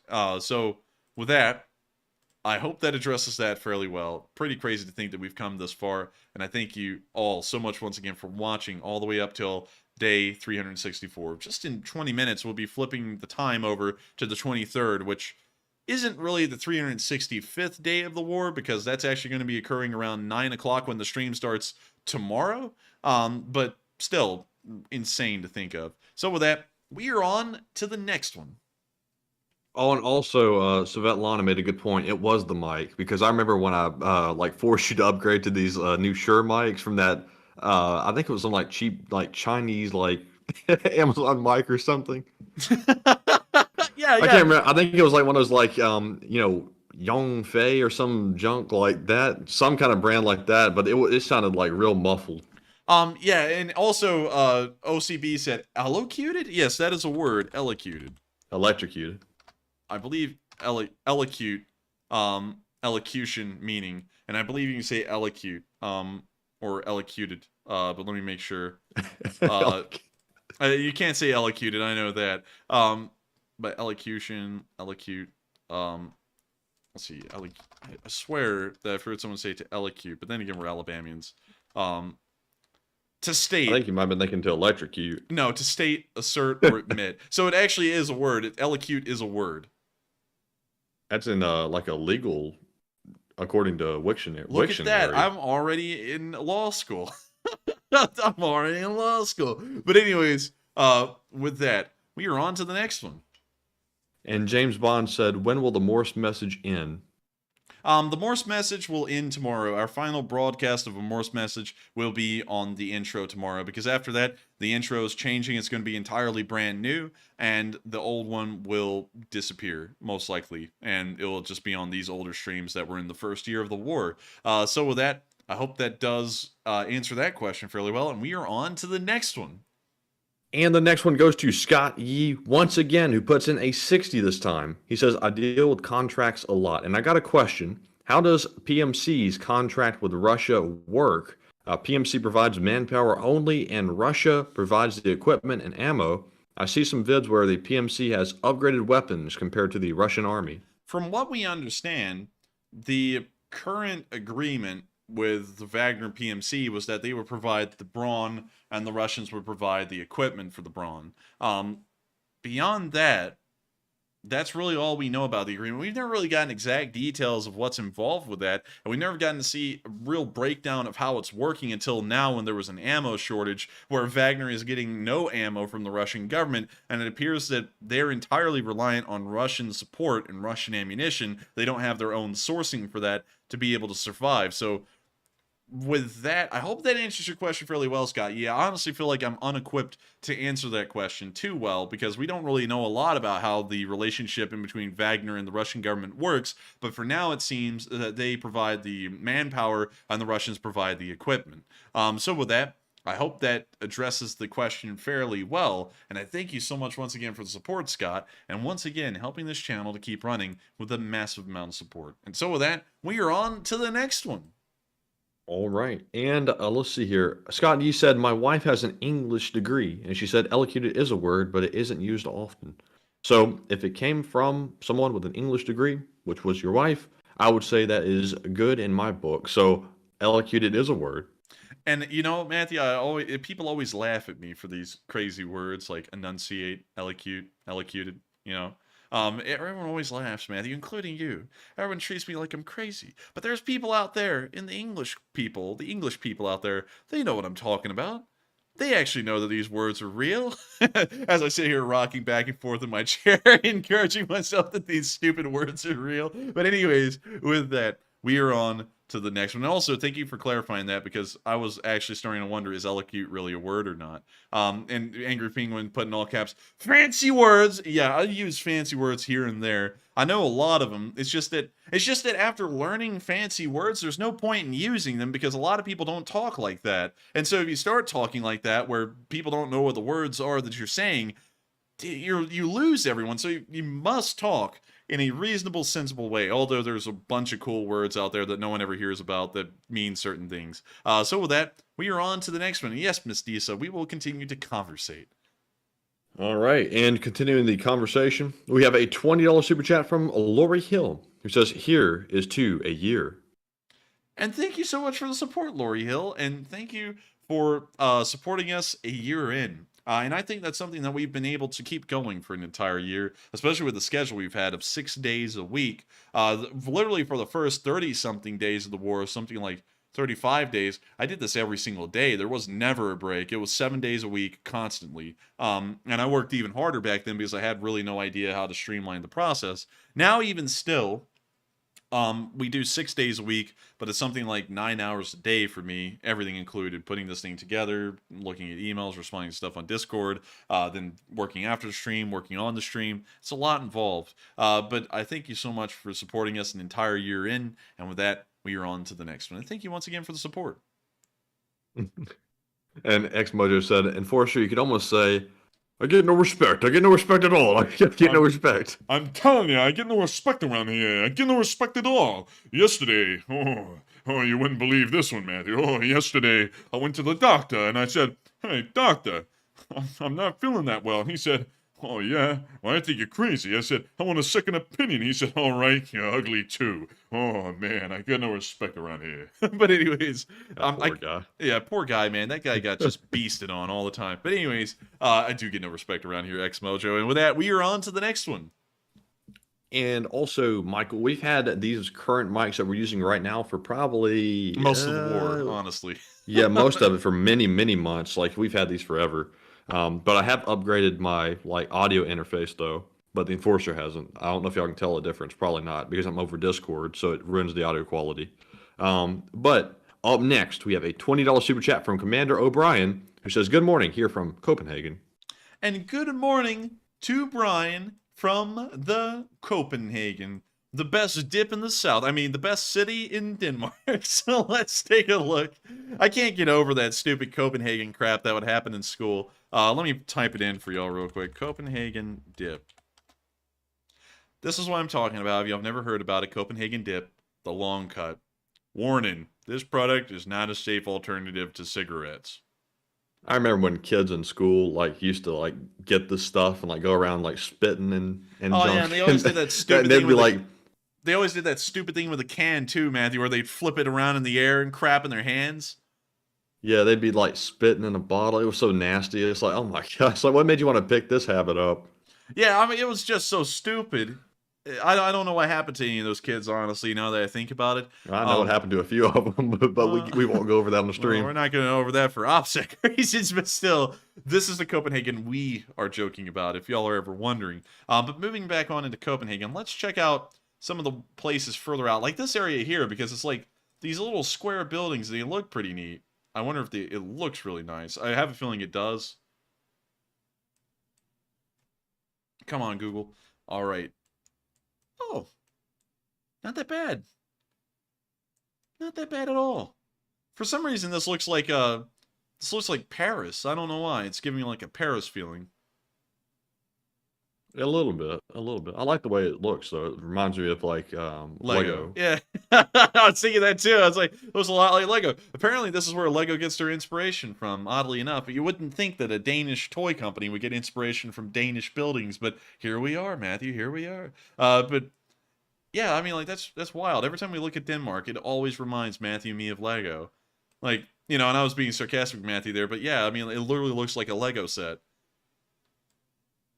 Just the coolest thing, but still, I thank you so much once again for the support, all the way from Copenhagen, the Lee Spring Army detachment in Copenhagen. One day I hope that we can actually have a meeting of Lee Spring Army members, like a fan meet, sometime in the future. I don't know where in the world we would plan that and where we would go, but I think that would be cool sometime in the future. But with that, thank you all so much once again for support. I hope I addressed that fairly well. And of course, we're on to the next one.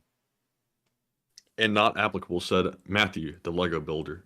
I built a few Legos in my day, but nothing like the Enforcer though. He built some of those like Lego creator sets of like the really big like firehouse and stuff like that. I built one pet shop, and that was enough for me. Let's see. I built the Lego. Oh, also, I built the Maersk ship, like that model. I built that too. I want to build a Technic set. I built this Lego Emporium. Holy moly! Wow. What did they do? Add on to that one? Yeah, I think they just added on to it. That's insane. But I built the Lego Emporium. I built the Lego Town Hall, I think it was called. Not City Hall, Town Hall. Let me see if I can find that one. I built this one here in red. Although this one, that is really cool looking. Also,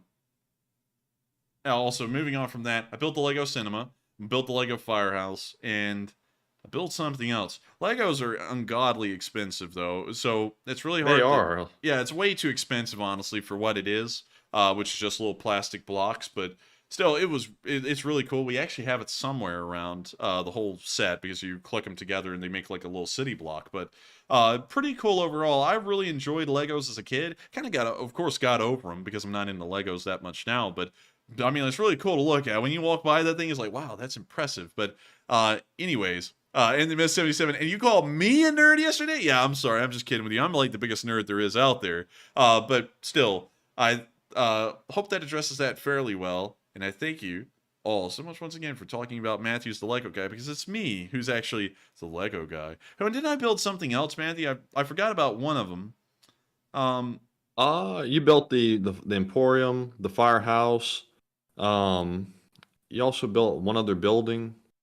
Can't remember. Yeah, a bunch of Lego City stuff. I know I built some kind of police station or something. But that's all I can remember, I think.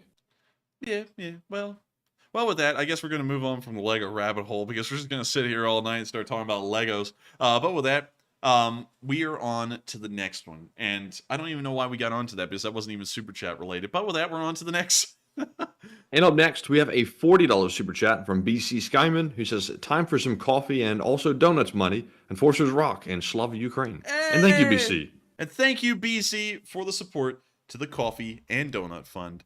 Because that is incredibly cool. And I thank you so much, once again, BC Skyman, for being an old guard, helping this channel to keep on running and always watching. And you have actual relatives that either lived in Ukraine or have fought as volunteers for Ukraine. And I got to thank you so much and your entire family for all of the service that they've done to protect Ukraine. And so with that, I hope that does address that fairly well. And before we move on to the next one, I saw someone say I had Meccano. I think I had Meccano. Yes, that thing that James May built, that giant bridge thing out of in Liverpool, remember? Oh, that's right. James May built that Lego house, too. I forgot all about that. Meccano Toys. Meccano. It's Meccano. Yeah, here we go. Oh, they're still open? I didn't know they were still open. Yeah, they're still open. Well, it looks like they kind of ditched the metal bits and they're just kind of making like toy sets. Huh. Let's go up here. What about Lincoln Logs? Are they still in business? I wondered. I feel like Lincoln Logs would be the first to die because, you know, there's only so much you could do with the Lincoln Logs. No, they're still around, actually. I like the smell of Lincoln Logs. Oh my gosh, $110 for a bucket? Ooh, how many logs does it come with? Not enough. No, I'm not collector's edition. Oh, wait a minute. Are they all collector's edition? Yeah, they are. They are. So apparently Lincoln Logs has kind of died, and now they're like a little bit of a old-fashioned like nostalgia thing. Cinnamon said Tinker Toys. I forgot all about that. Yes, we had some of those too. Yeah, we had Tinker Toys. Meccano has lost it though. Like, what the hell is this? This is not Meccano. This is something else. John Deere tractor kind of looks sick though. Yeah, but how in the world do you take those parts and make something else out of it? You're always going to get a tractor out of that set. Like, still cool though, but like, it kind of loses its creativity when all you have are the sets, and they only make the one thing. Yeah. Oh, wow, a Ducati Monster. Man, so you forget that, I'll have to come back to this website. Man, I mean, like, they're neat, but it's not like original Meccano. But anyways, let's see. let's see. What about Airfix? Anybody mess with that? Or what's the other one called? Tamiya? Tamiya model kits? You know, Matthew actually wanted to get my Tamiya model kits from me a while ago because I was big into Tamiya and model building for a while. I built tanks and stuff, not the chicks, not the chicks. We're gonna move on beyond that. Like this Jeep, I kind of had kits like this a little, but not really. What I had was, yikes, I can't find them, but they were model tanks for the most part. I don't think I made anything else rather than model tanks. I had some model plane kits that I never made. They're still in their boxes. But, yeah, I mean, like, why, Matthew? Are you into Tamiya now? No, I don't have the patience for it. Also, I'd break the little parts. Man, screw this. He starts trying to. I would. That with painting and, like, mine would look like junk. Like, I could probably assemble the raw parts together, but the painting and, like, detailing would, like, look horrific. Maybe. I mean, like, mine didn't turn out that great, but they were good, you know? But man, I mean, I'll stick to electronics. Yeah, I guess he'll stick to the Arduino boards because that was kind of his thing. But with that, I used to be like all over that stuff. I won awards for programming like little like traffic light model like set stuff. It was pretty cool. Like I don't even know how I did that because I can't remember even how to code in that language anymore. Man, I don't know how either. The best I got was the TIS game on the computer where you kind of program stuff a little bit in a puzzle, but nah, I never did anything like that. So with that, we are on to the next one. And the next one goes to Andre Mogasan again, who puts in a $20 donation and says, regarding the Russia will disintegrate poll, it will happen whether Russia wins or loses. Putin sealed it on the 24th. You can't maintain a federation that big with such a ridiculously bad action. It will happen sometime, 100%. And I'd have to agree with that, actually. And I would have to agree with that. I'm starting to change my idea from Russia will stay intact to Russia probably will dissolve because so many people are saying that now. Everyone on every side is almost saying that at this point it seems as though Russia will dissolve after this war. Don't really know into what pieces and what it will look like, but it seems almost certain that they will dissolve, and I would have to agree with you on that. And so with that, I thank you so much once again for the support. I hope that does address the comment fairly well. And with that, we are on to the next one. Also, before we move on, Matthew, since tonight seems to be like, for some reason, our toy rabbit hole, have you seen the cost of Lionels? I know. The one behind me over here is like worth $1,000 now. I don't know what it was bought for, like 100 or something back in the day. I'm talking about brand new ones. Have you seen the prices of these? Because these are like breaking everything else, like even the collectible ones in price. Let me just, you know, we'll shop now on here, and I'll show you all this. Because I'm not one into any of this stuff much anymore, but still, every once in a while, I just look and think, look at this, $1,700 for just a locomotive. And it's not even that good looking. Jeez. You know, like, oh no, Mickey, get off the screen. Oh no. Let me see if I can't find anything else. These are the featured items. Wait apparently. A minute. Do they make you pay for the catalog now too? Yeah, they make you pay for the catalog to then pay more money. Like this stuff is like, this is like Ferrari nearly with how they're trying to rip you off. So let me see if I can find it. Look at this, nearly $3,000 for a big boy. Man, who has $3,000 laying around to buy a model train? I don't even know. Honestly, I don't think anyone can really afford this stuff anymore. Look, even the smaller stuff is like $1,300. How the hell is anyone supposed to get into this hobby when the entry price is that freaking high? These things are not worth that price. Like, I'm all into people being into hobbies, and I don't care what it is, but this is just getting just scalped if you buy anything like this. I mean, hell, it's unbelievable. And it just gets worse. I mean, like, it gets worse with each page. You can't get into hobbies anymore because they're way too expensive. I mean, like, hell, most hobbies these days, Matthew, are making the gun hobby look cheap. And that's even expensive nowadays. Yeah, for a Lionel train, you could buy a Scar H for that. Yeah, I mean, like, that's the craziest thing about it. Or you could buy that Tommy gun. Yeah, you could basically buy almost any gun except for one of the larger calibers, like a 50 cal or something. Yeah, and hell, I mean, like, that wouldn't be that much. That's like 2 Lionel big boys and a Barrett M82. I mean, like, that's not that expensive relatively. I'm going with the guns because they're guaranteed to hold their value a lot more than a train. And also, honestly, I find guns a little bit more fun than just watching something spin around in a circle. But, you know, to each his own. I'm not dissing on it. I like trains. It's just that model trains, I don't know. A lot of effort and not a lot of reward, in my opinion. But with that, we are on to the next one. And up next, we have a $20 super chat from Pinoy Vet. He says, as long as China allows... can we read this one off without YouTube coming after us? Can you send it to me real quick? I'll send it to review. Yes. And, I do agree with it, but sadly we have to watch out for YouTube because they do censor what we say. Dagnabbit, I think they would, because it's really calling out something they do. Now, we cannot read it off, but I do thank you for the support. And I would have to agree with you, that's probably true. But we can't read it off due to fear of YouTube coming down and stomping us out because we say something against them. So with that, I thank you for the support. I hope we tried to address that the best we can without getting into any serious trouble with YouTube. And with that, we are on to the next one. And thank you once again for the support. All right. And up next, we have a $15 super chat from Cindy Mitchell, who says, thank you guys for your hard work. And to the Ukraine troops, thank you very much. And also, Matt, send it to the chat.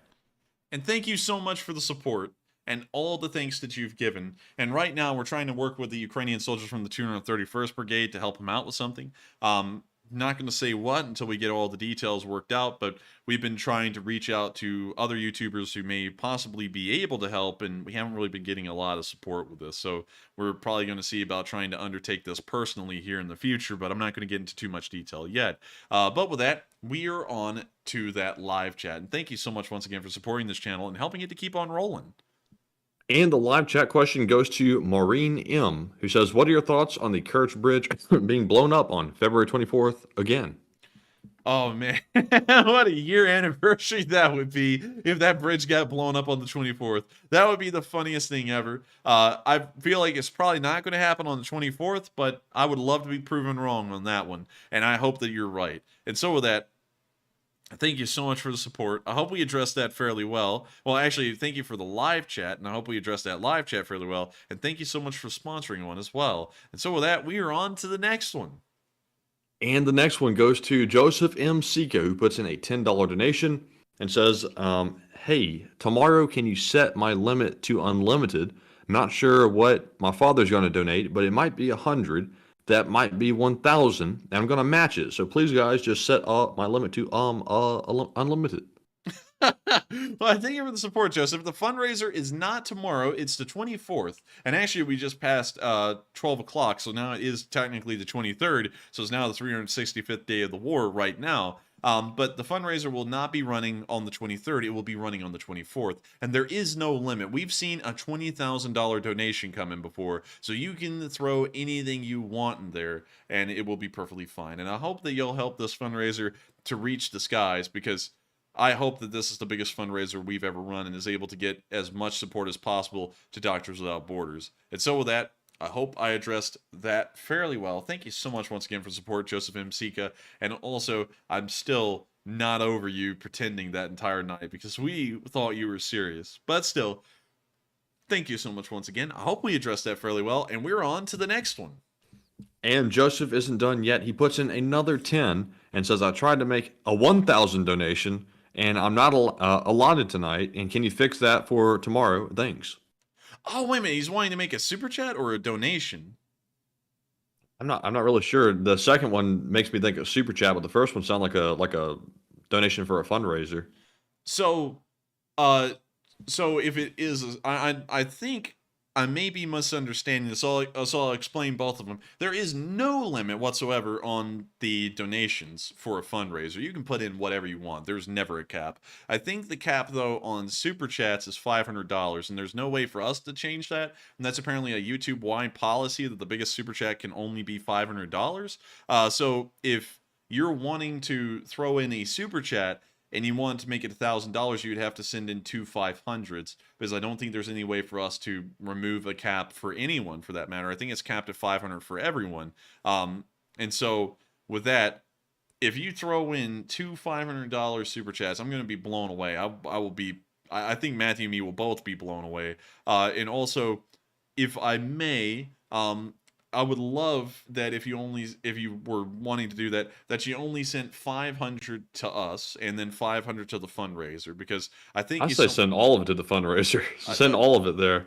You know what? I'll second that. I would say send all of it to the fundraiser, because I was sitting there and I was thinking, I was like, we would be greatly appreciative for the support. And if you want to support us, I'm not going to turn you down on that. But at the same time, I would love for you to put a massive load towards the fundraiser and actually saving lives, because that's at the end of the day what the channel is about. And we love that people support us and help us to keep this thing running, but if possible, we always want to make sure that the people in Ukraine are being taken care of the best way we possibly can. So with that, I hope that does address that fairly well, and thank you so much once again for the support, Joseph. And so with that, we are on to the next one. All right, and let's see. Up next, we have a a $20 super chat from Terrace Baguettes, who says test. And it works. So thank you so much once again for the support, Terrace.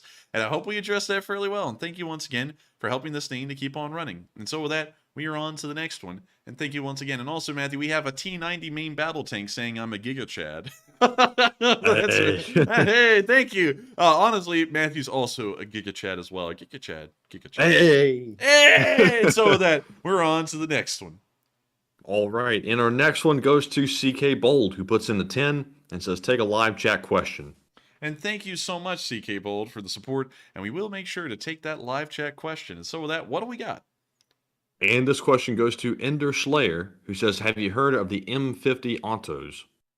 The M50? Yes, I have. Have you heard of it, Matthew?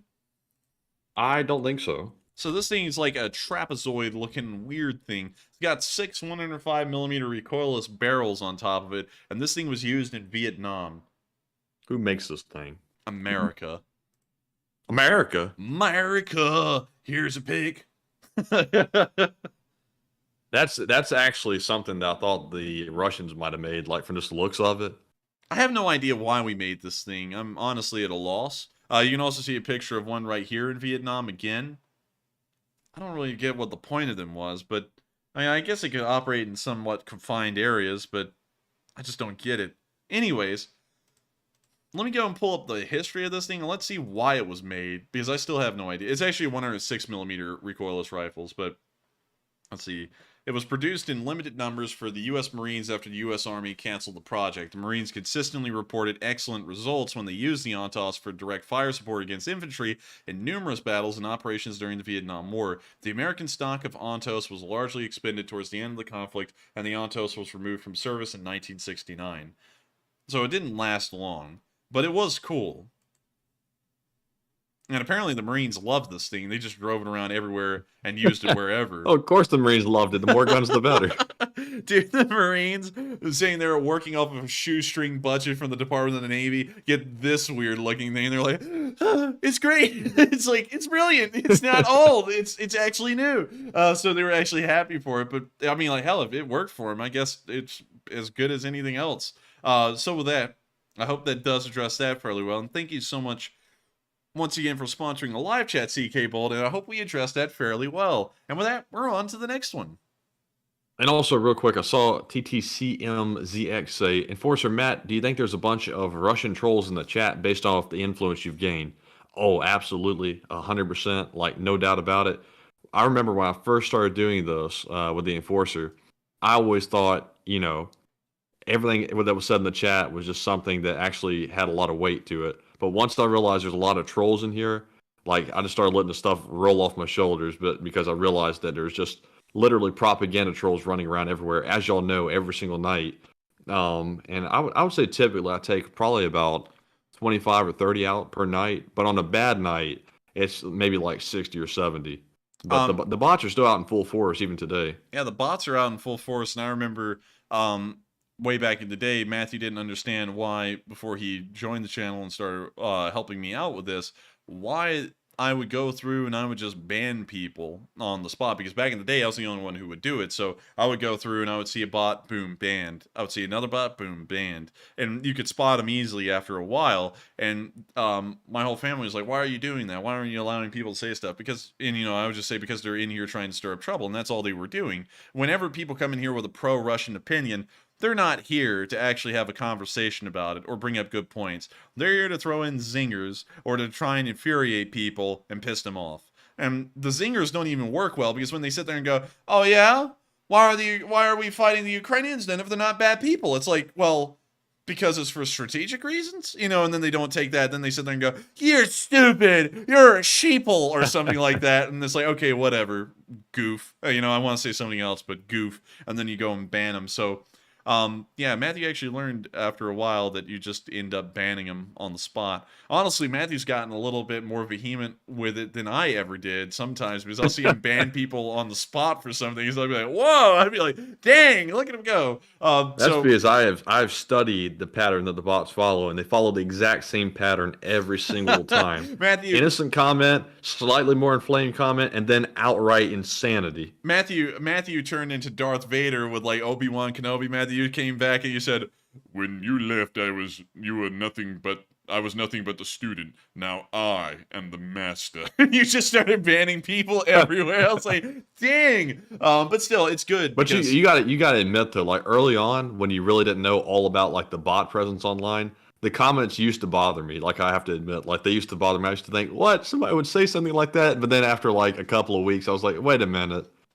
These bots are saying the exact same thing over and over and over, and I was like, forget it. And then you got people who just go around, you know, like since we're on it, people who go around and make it like a career to try and deface or defame the channel, like saying there and saying crazy stuff like we shill, or we're paid for by the CIA, or we're lizard people. The one that really gets to me, considering the way we run this channel as transparently as possible, like this one still kind of gets me a little bit to this day, is whenever anyone says something like they're grifting or they're in it for the money, because if we were, why in the world do we run Sunday fundraisers? You know, exactly. You know, it doesn't make any sense. And on top of that, it's like if we were in it for the money, why wouldn't we have sponsors on these streams? Why wouldn't we run ads? Why wouldn't we run double ads? You know, it's like if we were in it for that, obviously there's a whole bunch of things that we would be doing that we don't do. It's like thanks to the generosity of the viewers, we get supported graciously, and we're incredibly thankful for that. If it wasn't for that, we wouldn't make a dime. So with that, we're on to the next one. And the next one goes to Joseph M. Sika once again, who puts in a $10 donation and says, I'm still calling Putin locked up or sleepy. Oh, so sleepy. I'm not sure what that last part means, but I'm scared to read it. I'll have to let that one go, but thank you, Joseph. And thank you so much once again for the support. And also, let's see. Andy, what does that mean? Could you clarify that real quick? But I thank you so much once again for the support and helping this channel to keep on running, because if it was not for you, this wouldn't be possible. And so with that, I hope that does address the comment fairly well. And thank you so much once again for the support. All right. And also, I got to address something real quick. Mashpot said, I don't agree, Enforcer Matt. You guys, anyone that says something you don't agree with, but you let pro-Ukraine people make openly statements calling Russians unhuman and stuff. Okay, it's not racist. They're upset that Russia has invaded a country, and understandably so. So we do let people say things like that because they are making statements that are truthful. There's nothing untruthful about that. So I don't see any merit in your point. But anyway, Enforcer, were you trying to say something a second ago? No, and also Andy said, I'm just asking clarification for what that means, because you said that, and I don't know if I'm like, I saw that and it was about something else. I don't know. I was like, what does that mean? So I'm just asking for clarification. Don't worry about it too much. But I saw that, I was like, what? I was like, wait a minute, is that talking about us? I was like, we generally avoid doing that because we learned way back in the day, especially with Ronnie Fit, that it's, well, Funger 530 in general, that's not true most of the time. And then with another channel recently that started again, very reluctantly, but, you know, it did nonetheless. Anyways, with that, also reluctantly, is in, it was a complete misunderstanding, and we didn't even want to get into that beef, but apparently someone started beefing with us because they misunderstood something. But with that, we are on to the next one. All right, and up next, we have a $10 super chat from Carson Larimore, who says, is Belarus sanctioned at the same level as Russia, being they allowed their country to be a launching pad for the orcs? I don't think they have been as heavily as the Russians. Also, sorry, Andy, apparently I misunderstood that. I didn't mean to make it seem like I was sitting there going, what do you mean? Like pulling a pistol out or something. No, we weren't doing that. I was just sitting there. I was like, wait a minute, what does that mean? But anyways, I would say the Belarusians, as far as I know, have not been sanctioned as heavily as the Russians, and I believe that they should be, especially considering that they're almost a henchman to the Russians at this point. It's become very clear, although they haven't joined the war directly. So with that, I thank you so much once again for support. I hope that does address the question fairly well, and we are on to the next one. And up next, we have a $10 super chat from Lorian Notsky, who says, if we are going to rip on Switzerland about being neutral, let's rip on all of South America and the Soviet armor that Ukraine could use, and the U.S. offered them great deals on their old stuff. Well, you got a good point. South America's always been neutral, though, for some reason. I don't understand why. They were neutral in the Second World War, and they were also neutral in the First World War, and never got involved in anything. I guess that's due to their geographic isolation from most incidents. I don't really know, but still, I think that the South Americans could definitely give support to Ukraine, and I don't know why any of those nations down there have not. And so with that, I hope that does address the comment fairly well, and I thank you so much once again for the support. And with that, we are on to the next one, and thank you once again for helping this channel to keep on running. And the next one goes to My Farts, who puts in the 10 and says, hello, friends. News was published about the Russian economy, which was barely impacted by the sanctions. Meanwhile, we are suffering in Europe. Were the sanctions a wrong move? And what about the Nord Stream? The Nord Stream was blown up to impact the Russians, first off. By who? By us, obviously. I mean, like, I don't agree with the guy who came up with the story about how it happened, but I believe we did it. Because who else would it hurt rather than the Russians? And like I said, Europe is rich enough; they'll find the gas elsewhere. And look at what happened, Matthew. As soon as that Nord Stream got blown up, they went and found the gas elsewhere. It was no problem, and they just went and bought it.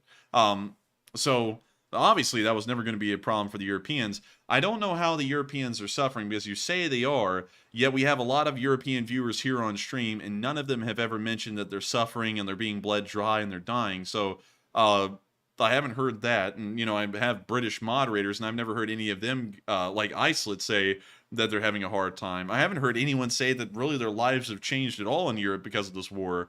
So, you know, I don't really know how to work off of that and answer it, considering that I've talked to so many Europeans and that's not the case for any of them. But moving on from that, I would say that the Russian economy has been greatly affected as well, because I don't know what figures are coming out and what stats. I mean, if they're coming out from the Russian Ministry of Finance, I wouldn't really give them a lot of credit, because obviously they pump the numbers on everything. They never put them out accurately. And also, they have been heavily affected. Has anyone ever seen the Russians inside of Russia go, oh, things are great now and things haven't changed? Every single one of them say things have changed, things have gotten worse, and either it should go back to the way it was, or we don't need the West, we hate the West, and we'll live in squalor for the rest of our lives. So obviously it has had an impact somewhere, and they can't even produce modern vehicles due to the sanctions and the limits on their military industry. So with that, I hope that does address that comment fairly well, because I haven't heard of Europeans suffering, very few of them. And let me check the live chat, because I'm sure there are some Europeans in here right now. So let's see. They consider us a rich nation. Also, someone said South America's continent. Yes, I said South America and their nations. But and its nations, as in the nations on the continent. But let's see here. Trying to see. Robbie Phillips says Germany has a surplus. And it looks like no one's really saying anything. Like, no, we are suffering. So I hope that addresses that fairly well. I see Christian Cruz saying the EU economy is still a growth economy, and we're doing well in the EU. Yeah, so I haven't seen a single person in all of Europe at this point say that they're suffering. Like OST said, Euro here, not suffering. Nobody's suffering. Like I don't know if that's I don't know if that super chat is trying to be pro-Russian or something, because you're saying Europeans are suffering as if you are one. But no European in this live chat says they're suffering. And then on top of that, what stats are you getting that the Russian economy isn't hurting? The Russian economy is hemorrhaging right now. And that's been clear since the start of the war. The ruble is still dropping in value, and it's not coming back up, even after all of the emergency measures the Russians have taken to try and boost it as high as they could. So I don't really know where you're coming from on any of that. So with that, we're on to the next one. All right. And up next, we have a $10 super chat from Ben Tommen, who says, Slava Ukraine and Slava LSA. I am Chilean and now on vacation in my brother's house in Pujon, Region de Araucanía. Nice place. And take a live question. Also, we got to find that place. Give me the name. tell me how to type it. It's Region D something. Let me send it to you. Got you. Bougon.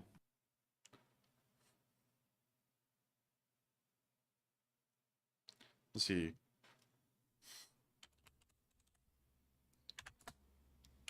I don't know how to pronounce that. I took a Spanish class. I have no idea how to pronounce that. But let me type in the first one because I believe that's the city. So, let's see. Maybe this one? Oh, yeah, Bougon. Bougon.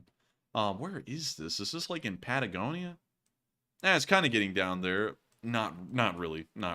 But let's go down here and let's take a look at this place. Dude, this is over the top.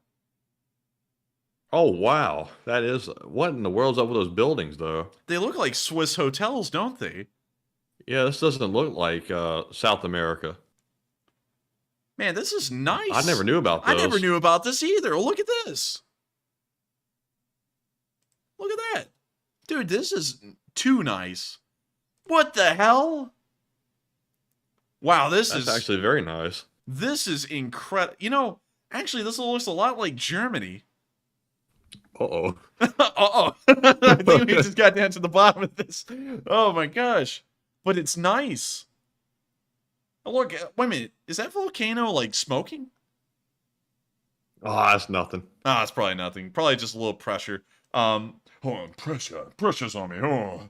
But I've got to say, this is unbelievably nice.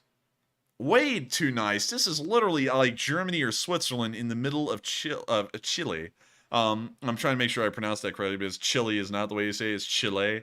But man, and look how clear the water is. That is extremely clear. This place is like a paradise with the way it looks. I would love to go here. And he said the cabin was nice. I was like, oh, you know, I bet you it's like a cabin in the Appalachian Mountains or something. Hell no. This is like a cabin in the middle of Switzerland. I wouldn't be shocked if some of the Nazis actually went here and sort of did this, because it has a very kind of like Austrian look. Yeah, it has a very German feel to it. Like all the buildings have some German architecture in it, but so nice nonetheless. Wow. It is nice. I wonder what if there's an accent to these folks here. I wonder. Well, we got to go down here, Matthew, figure out how much does a hotel cost in this place. Who told us about this? Let's see. Ben Tommen. $34 a night? What do you get? Holy moly. You get this for $34 a night? Dude, we're going Dang, here. Ben, your brother is lucky. He's living in a nice place. Dude, this is $34 a night. That's a good deal. This is a steal. We're taking a vacation here. How much is a flight down here to this place? Atlanta to... Well, you have to probably go to Santiago, wouldn't you? Santiago, Chile. How much would a flight there be? Oh, goodness. $1,000 nonstop, but it's a 9-hour flight. Is that 9 round hours? Trip? Yeah, that's longer than the flight to Britain to get down there. Yeah, how's that work out? I guess it's a longer distance going south than it is going east. Huh. I'm not even going to pretend like I know, like, you know, forget like that. I don't know anything about it. Is this a round trip, though? It's a round trip for $1,000.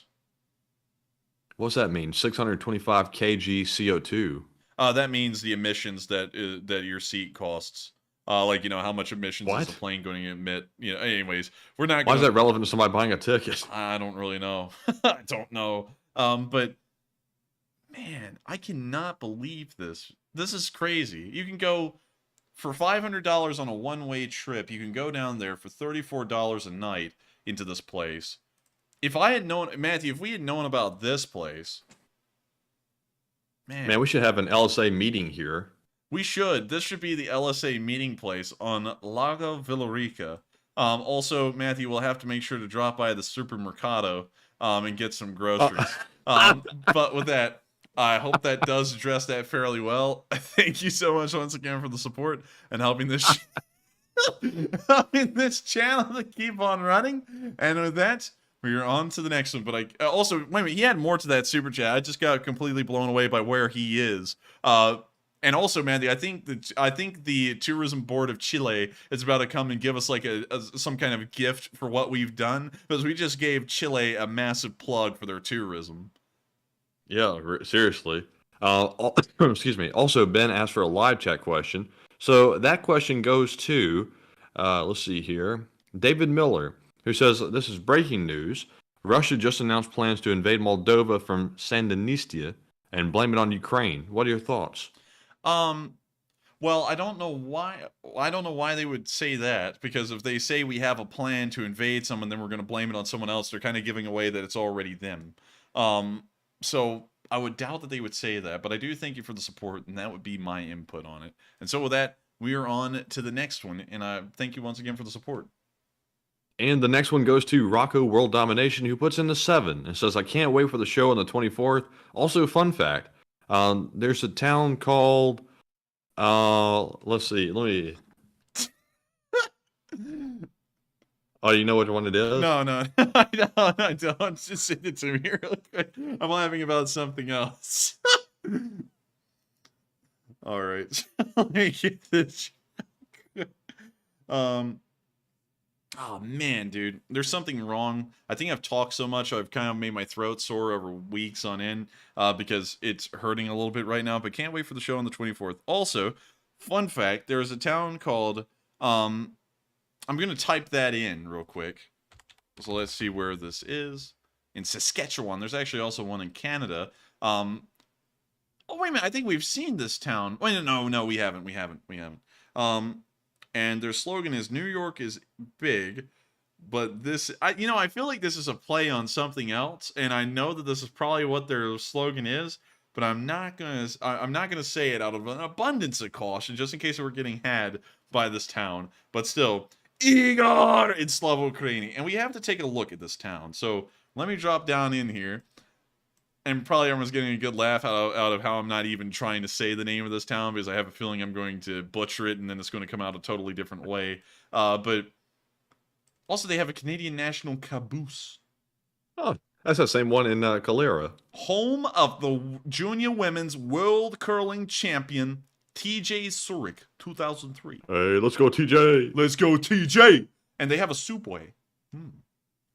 And once again, this kind of looks like the frontier. Like, for some reason, Wyoming and Saskatchewan still have that frontier feeling to them, even in the modern world. But really cool nonetheless. And so with that... Also, we have 20 super chats left. Holy moly. So with that, I thank you so much once again for support. I hope that does address the comment fairly well. And Slavo-Ukrainian. And with that, we are on to the next one. We're going to have to speed this up and also put a cutoff on this, because we have actually run out of time already, and we have 20 left.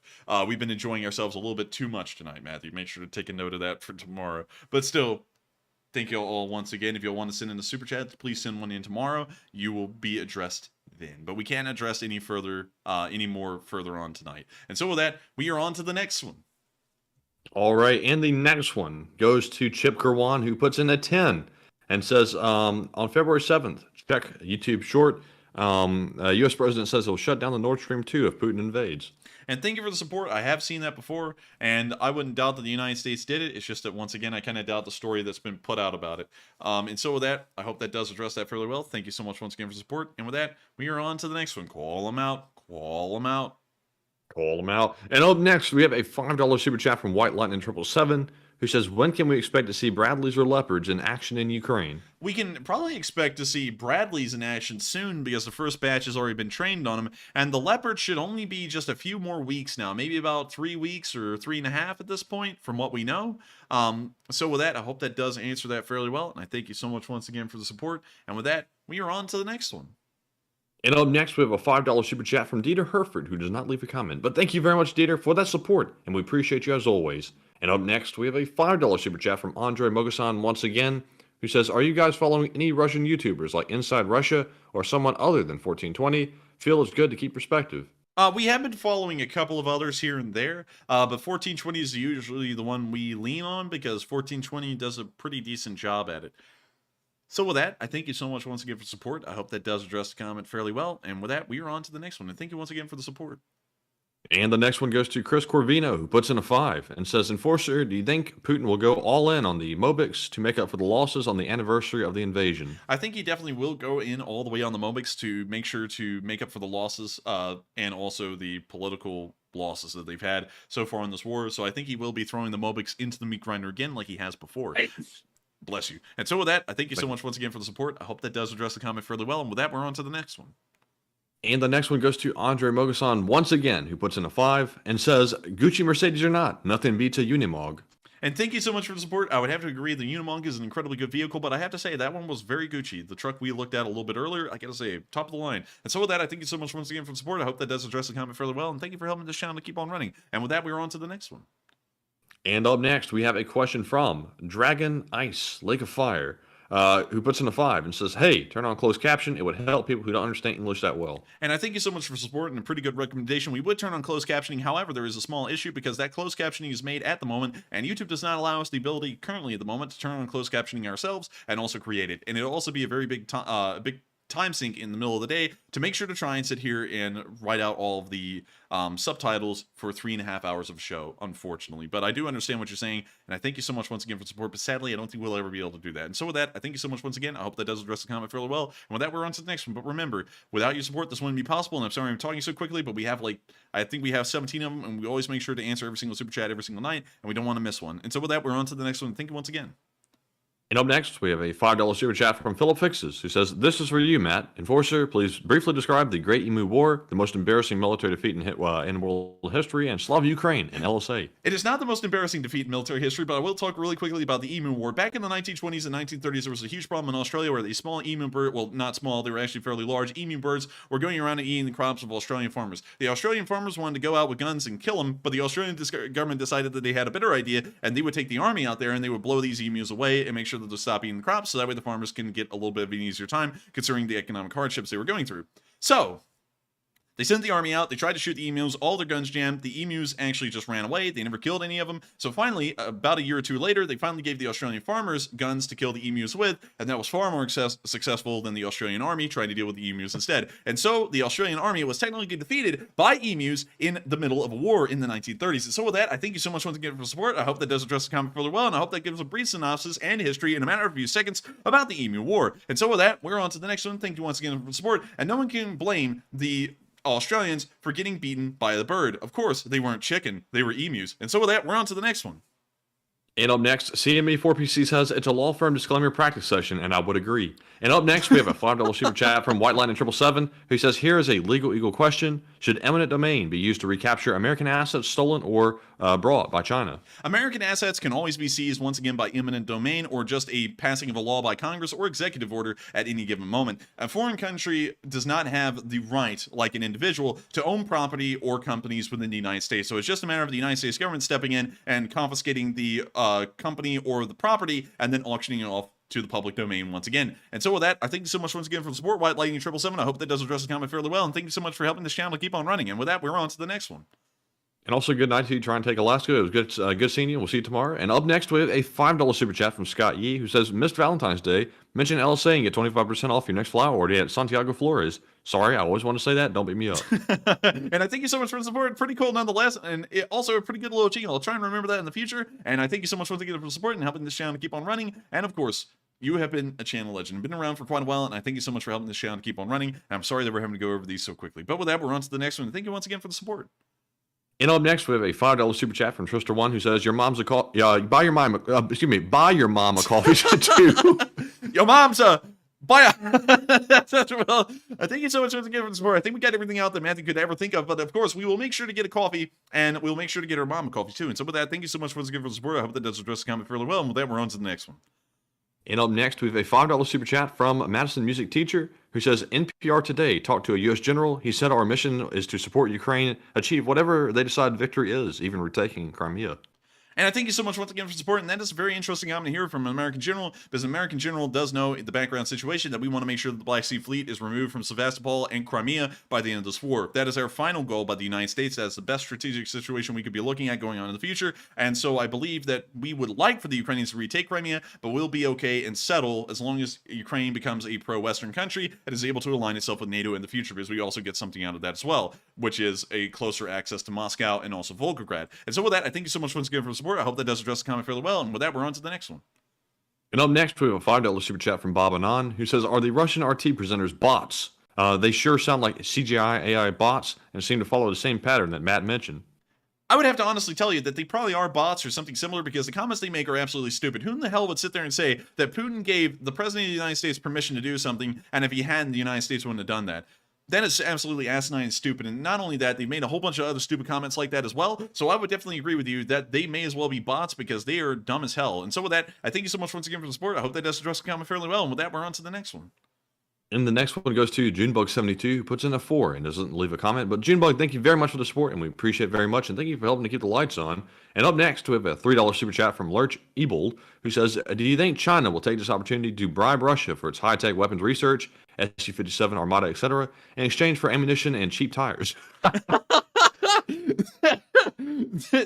That is a pretty good joke, I would have to admit. I honestly think that the Russians really have nothing technologically to give to the Chinese that they already haven't found out. The Chinese already have stealth aircraft. They already have modern tanks in prototype testing. And the Chinese also have the money to get that research done properly. And so I don't think they'll be trading anything with the Russians. They'll probably just give them some rotten tires and cheap crap just for the hell of it. But they're probably not going to ask for anything in return, because the Russians really have nothing to give in return rather than raw materials. And so with that, I thank you so much once again for the support. I hope that does address the comment fairly well. And with that, we're on to the next one. Thank you once again for the support. And the next one goes to Dupper Bob, who puts in a $2 super chat and says, Slava Ukraine, and Heroam Slav to you as well. And thank you very much for the support. And up next, we have a $2 super chat from Landlubber, who says, pray for a few friends as they hold fast. Can you reread the line, please? Pray for a few friends as they hold fast. And I would definitely agree. And I thank you so much once again for support. And I would definitely pray for the armed forces of Ukraine, because they are out there in the middle of this, in the middle of hell, fighting to defend their country. And of course, every once in a while, some of them pay the ultimate sacrifice in defending their nation. And I believe that they deserve a whole lot of attention, thought, and prayer to make sure that they stay protected. And so with that, I thank you so much once again for the support. I hope that does address the comment fairly well. And with that, we are on to the next one. And up next, we have a $2 super chat from Jacob Sabella, who says, a Russian special operation is like Gilligan's Island. And I would definitely agree. Russian special operations like Gilligan's Island. I don't know what the hell's in their minds when they're thinking about what the special forces do, but they're absolutely stupid. And that started off all the way last year when they dropped off the VDV and the Spetsnaz at the hospital airport, and they got blown away by the National Guard. That shows you how goofy they are and how close they are to Gilligan's Island. So with that, we're on to the next one. And thank you so much once again for the support. And helping this channel to keep on running. And a lot of y'all are saying I'm going to be a great auctioneer. We're trying to get through these because there was about 20 of them just about a couple of minutes ago. I don't know how many we've gotten through right now, but we're wanting to make sure that we address all the super chats and still have time to get the live chats. So with that, we're on to the next one. And I thank you all for bringing that up, because I am talking really quickly right now. Yeehaw! Up next, we have a $2 super chat from Darkova Zarkanis, who says, LSA going to do anything special tomorrow, 365 days. Hey! And we're sadly not going to be doing anything special tomorrow. Tomorrow is just going to be another day. We're not going to have any special intros or anything like that. But the next day, right afterwards, and it looks like our computer might be having some lag, and it's certainly not, so that's good. The next day after, on day 366, we'll be celebrating an entire year of war from start to finish, from day 1 to day 365. So I guarantee you that we will be doing something special. Make sure to show up on February 24th. There's also a trailer in the 10-minute countdown showing that, because we will be having an impressive fundraiser with Dennis Davidoff, Upper Starsky, and Ukraine Matters all in the same stream. And so with that, I hope that addresses the question fairly well. Thank you so much once again for the support. And with that, we're on to the next one. And up next, we have a $2 super chat from Sick Lid, who says, Alice Life in Russia says everything is great. And thank you so much once again for support. It's good to hear that everything is great, because I would hate to know that everything is not great otherwise. So with that, thank you so much once again for support. I hope that does address the comment fairly well. And with that, we're getting on to the next one. All right, and that's all of our super chat questions. Oh, yay. We found wow, I got through 20 of them in 10 minutes.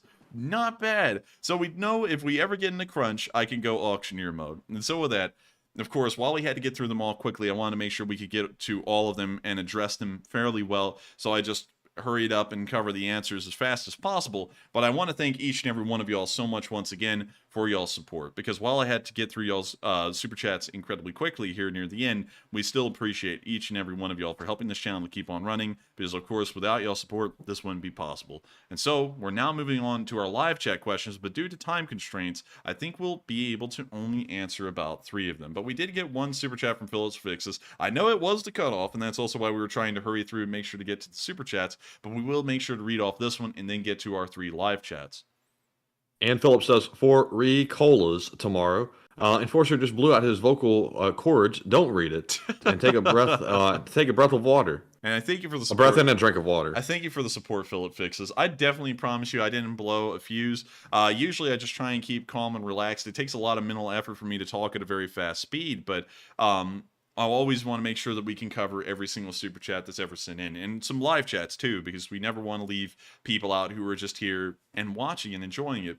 So with that, I thank you so much for the support. I can promise you no damage was done whatsoever to my vocal cords. It's just that it's a little mentally tiring to operate at such a quick speed and shoot out answers that quickly. I was trying to make sure that they were quality and quantity too, and I don't know, Matthew, did they sound like they were quality? Because I felt like I was still giving fairly good answers. I thought they were pretty good. All right, so I hope that seal of approval spans across everyone's questions that we answered too. And so with that, thank you once again, Philip, and we are now on to the live chats. Everybody's saying a breath of water. I misspoke. That was a misspeak. That was a bad elocution, enunciation, and pronunciation. But I digress. Up next, we're going to admonish the Morse code decoders of the stream. Cliff Simonson, JP's RC's, Cfay, Mark Hodgson, Rumpelstiltskin. They said the Morse message tonight reads, "The true soldier fights not because he hates what is in front of him, but because he loves what is behind him." Ding, ding, ding, ding, ding. That is the Morse code message for the night. Y'all got that right. And I think the quote speaks for itself, and I don't really have to add much. But I thank y'all once again for deciphering the second to last Morse code message of the night. Tomorrow, the final Morse code message will transmit, and we'll be suspending Morse code messages until until the distant future. And so with that, I hope that does address that fairly well. Thank y'all for deciphering that Morse code message, and we're now on to the first live chat of the night. And yes, Philip, I did misuse the word admonish. That was not used in the right context, so that was not correct. But up next, we have a question from Keeper of the List, who says, "Leopards in the field yet?" ? Leopards in the field yet? Not yet, sadly. We haven't seen them, but we're expecting them to be there at least in a couple of weeks, maybe 3.5 weeks to maybe even 5 weeks out at the most. So with that, I hope that answers that question fairly well, and we are on to the next one. And up next, we have a question from Bill Russell, who says, "Do you think all the recent rhetoric and propaganda is an attempt to prepare the Russian people for Armageddon?" I don't think so, because they've been keeping up this kind of rhetoric for a year now, and they haven't gotten to Armageddon yet. I think they're just trying to hype them up, so that way these ludicrous losses that they're getting on the front aren't that bad in the Russian mindset, because, hey, everyone's supposed to die anyways, right? So with that, I hope that answers that question fairly well, and we are on to the final question of the night. And so, who is the lucky last person to throw in the lucky last question of the night? And that viewer is Four Flat Tires, who says, "When will the next major Russian mobilization start in Vorster?" The next major mobilization will probably be starting, it surprisingly enough didn't happen in February.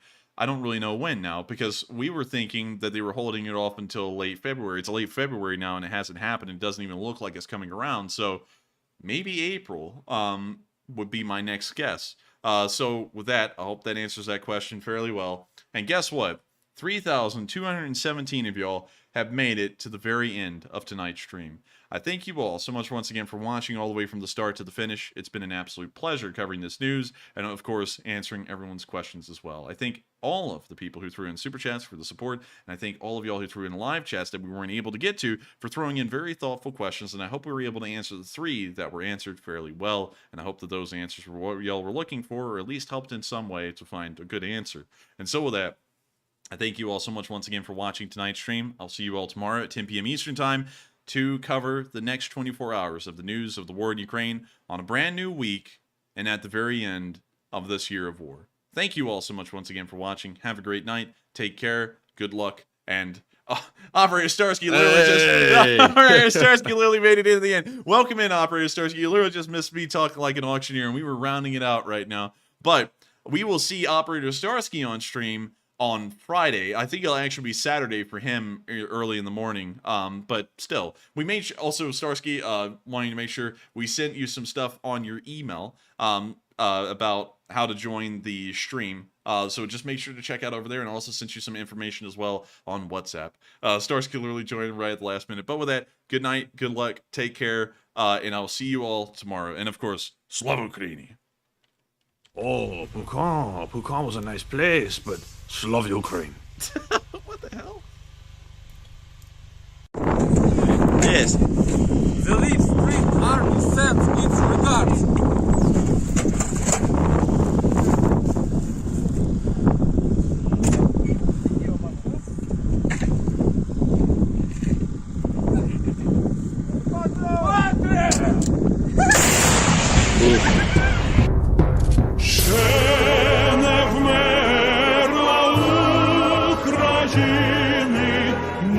Слава, ні воля, ще нам, браття українці, усміхнеться доля.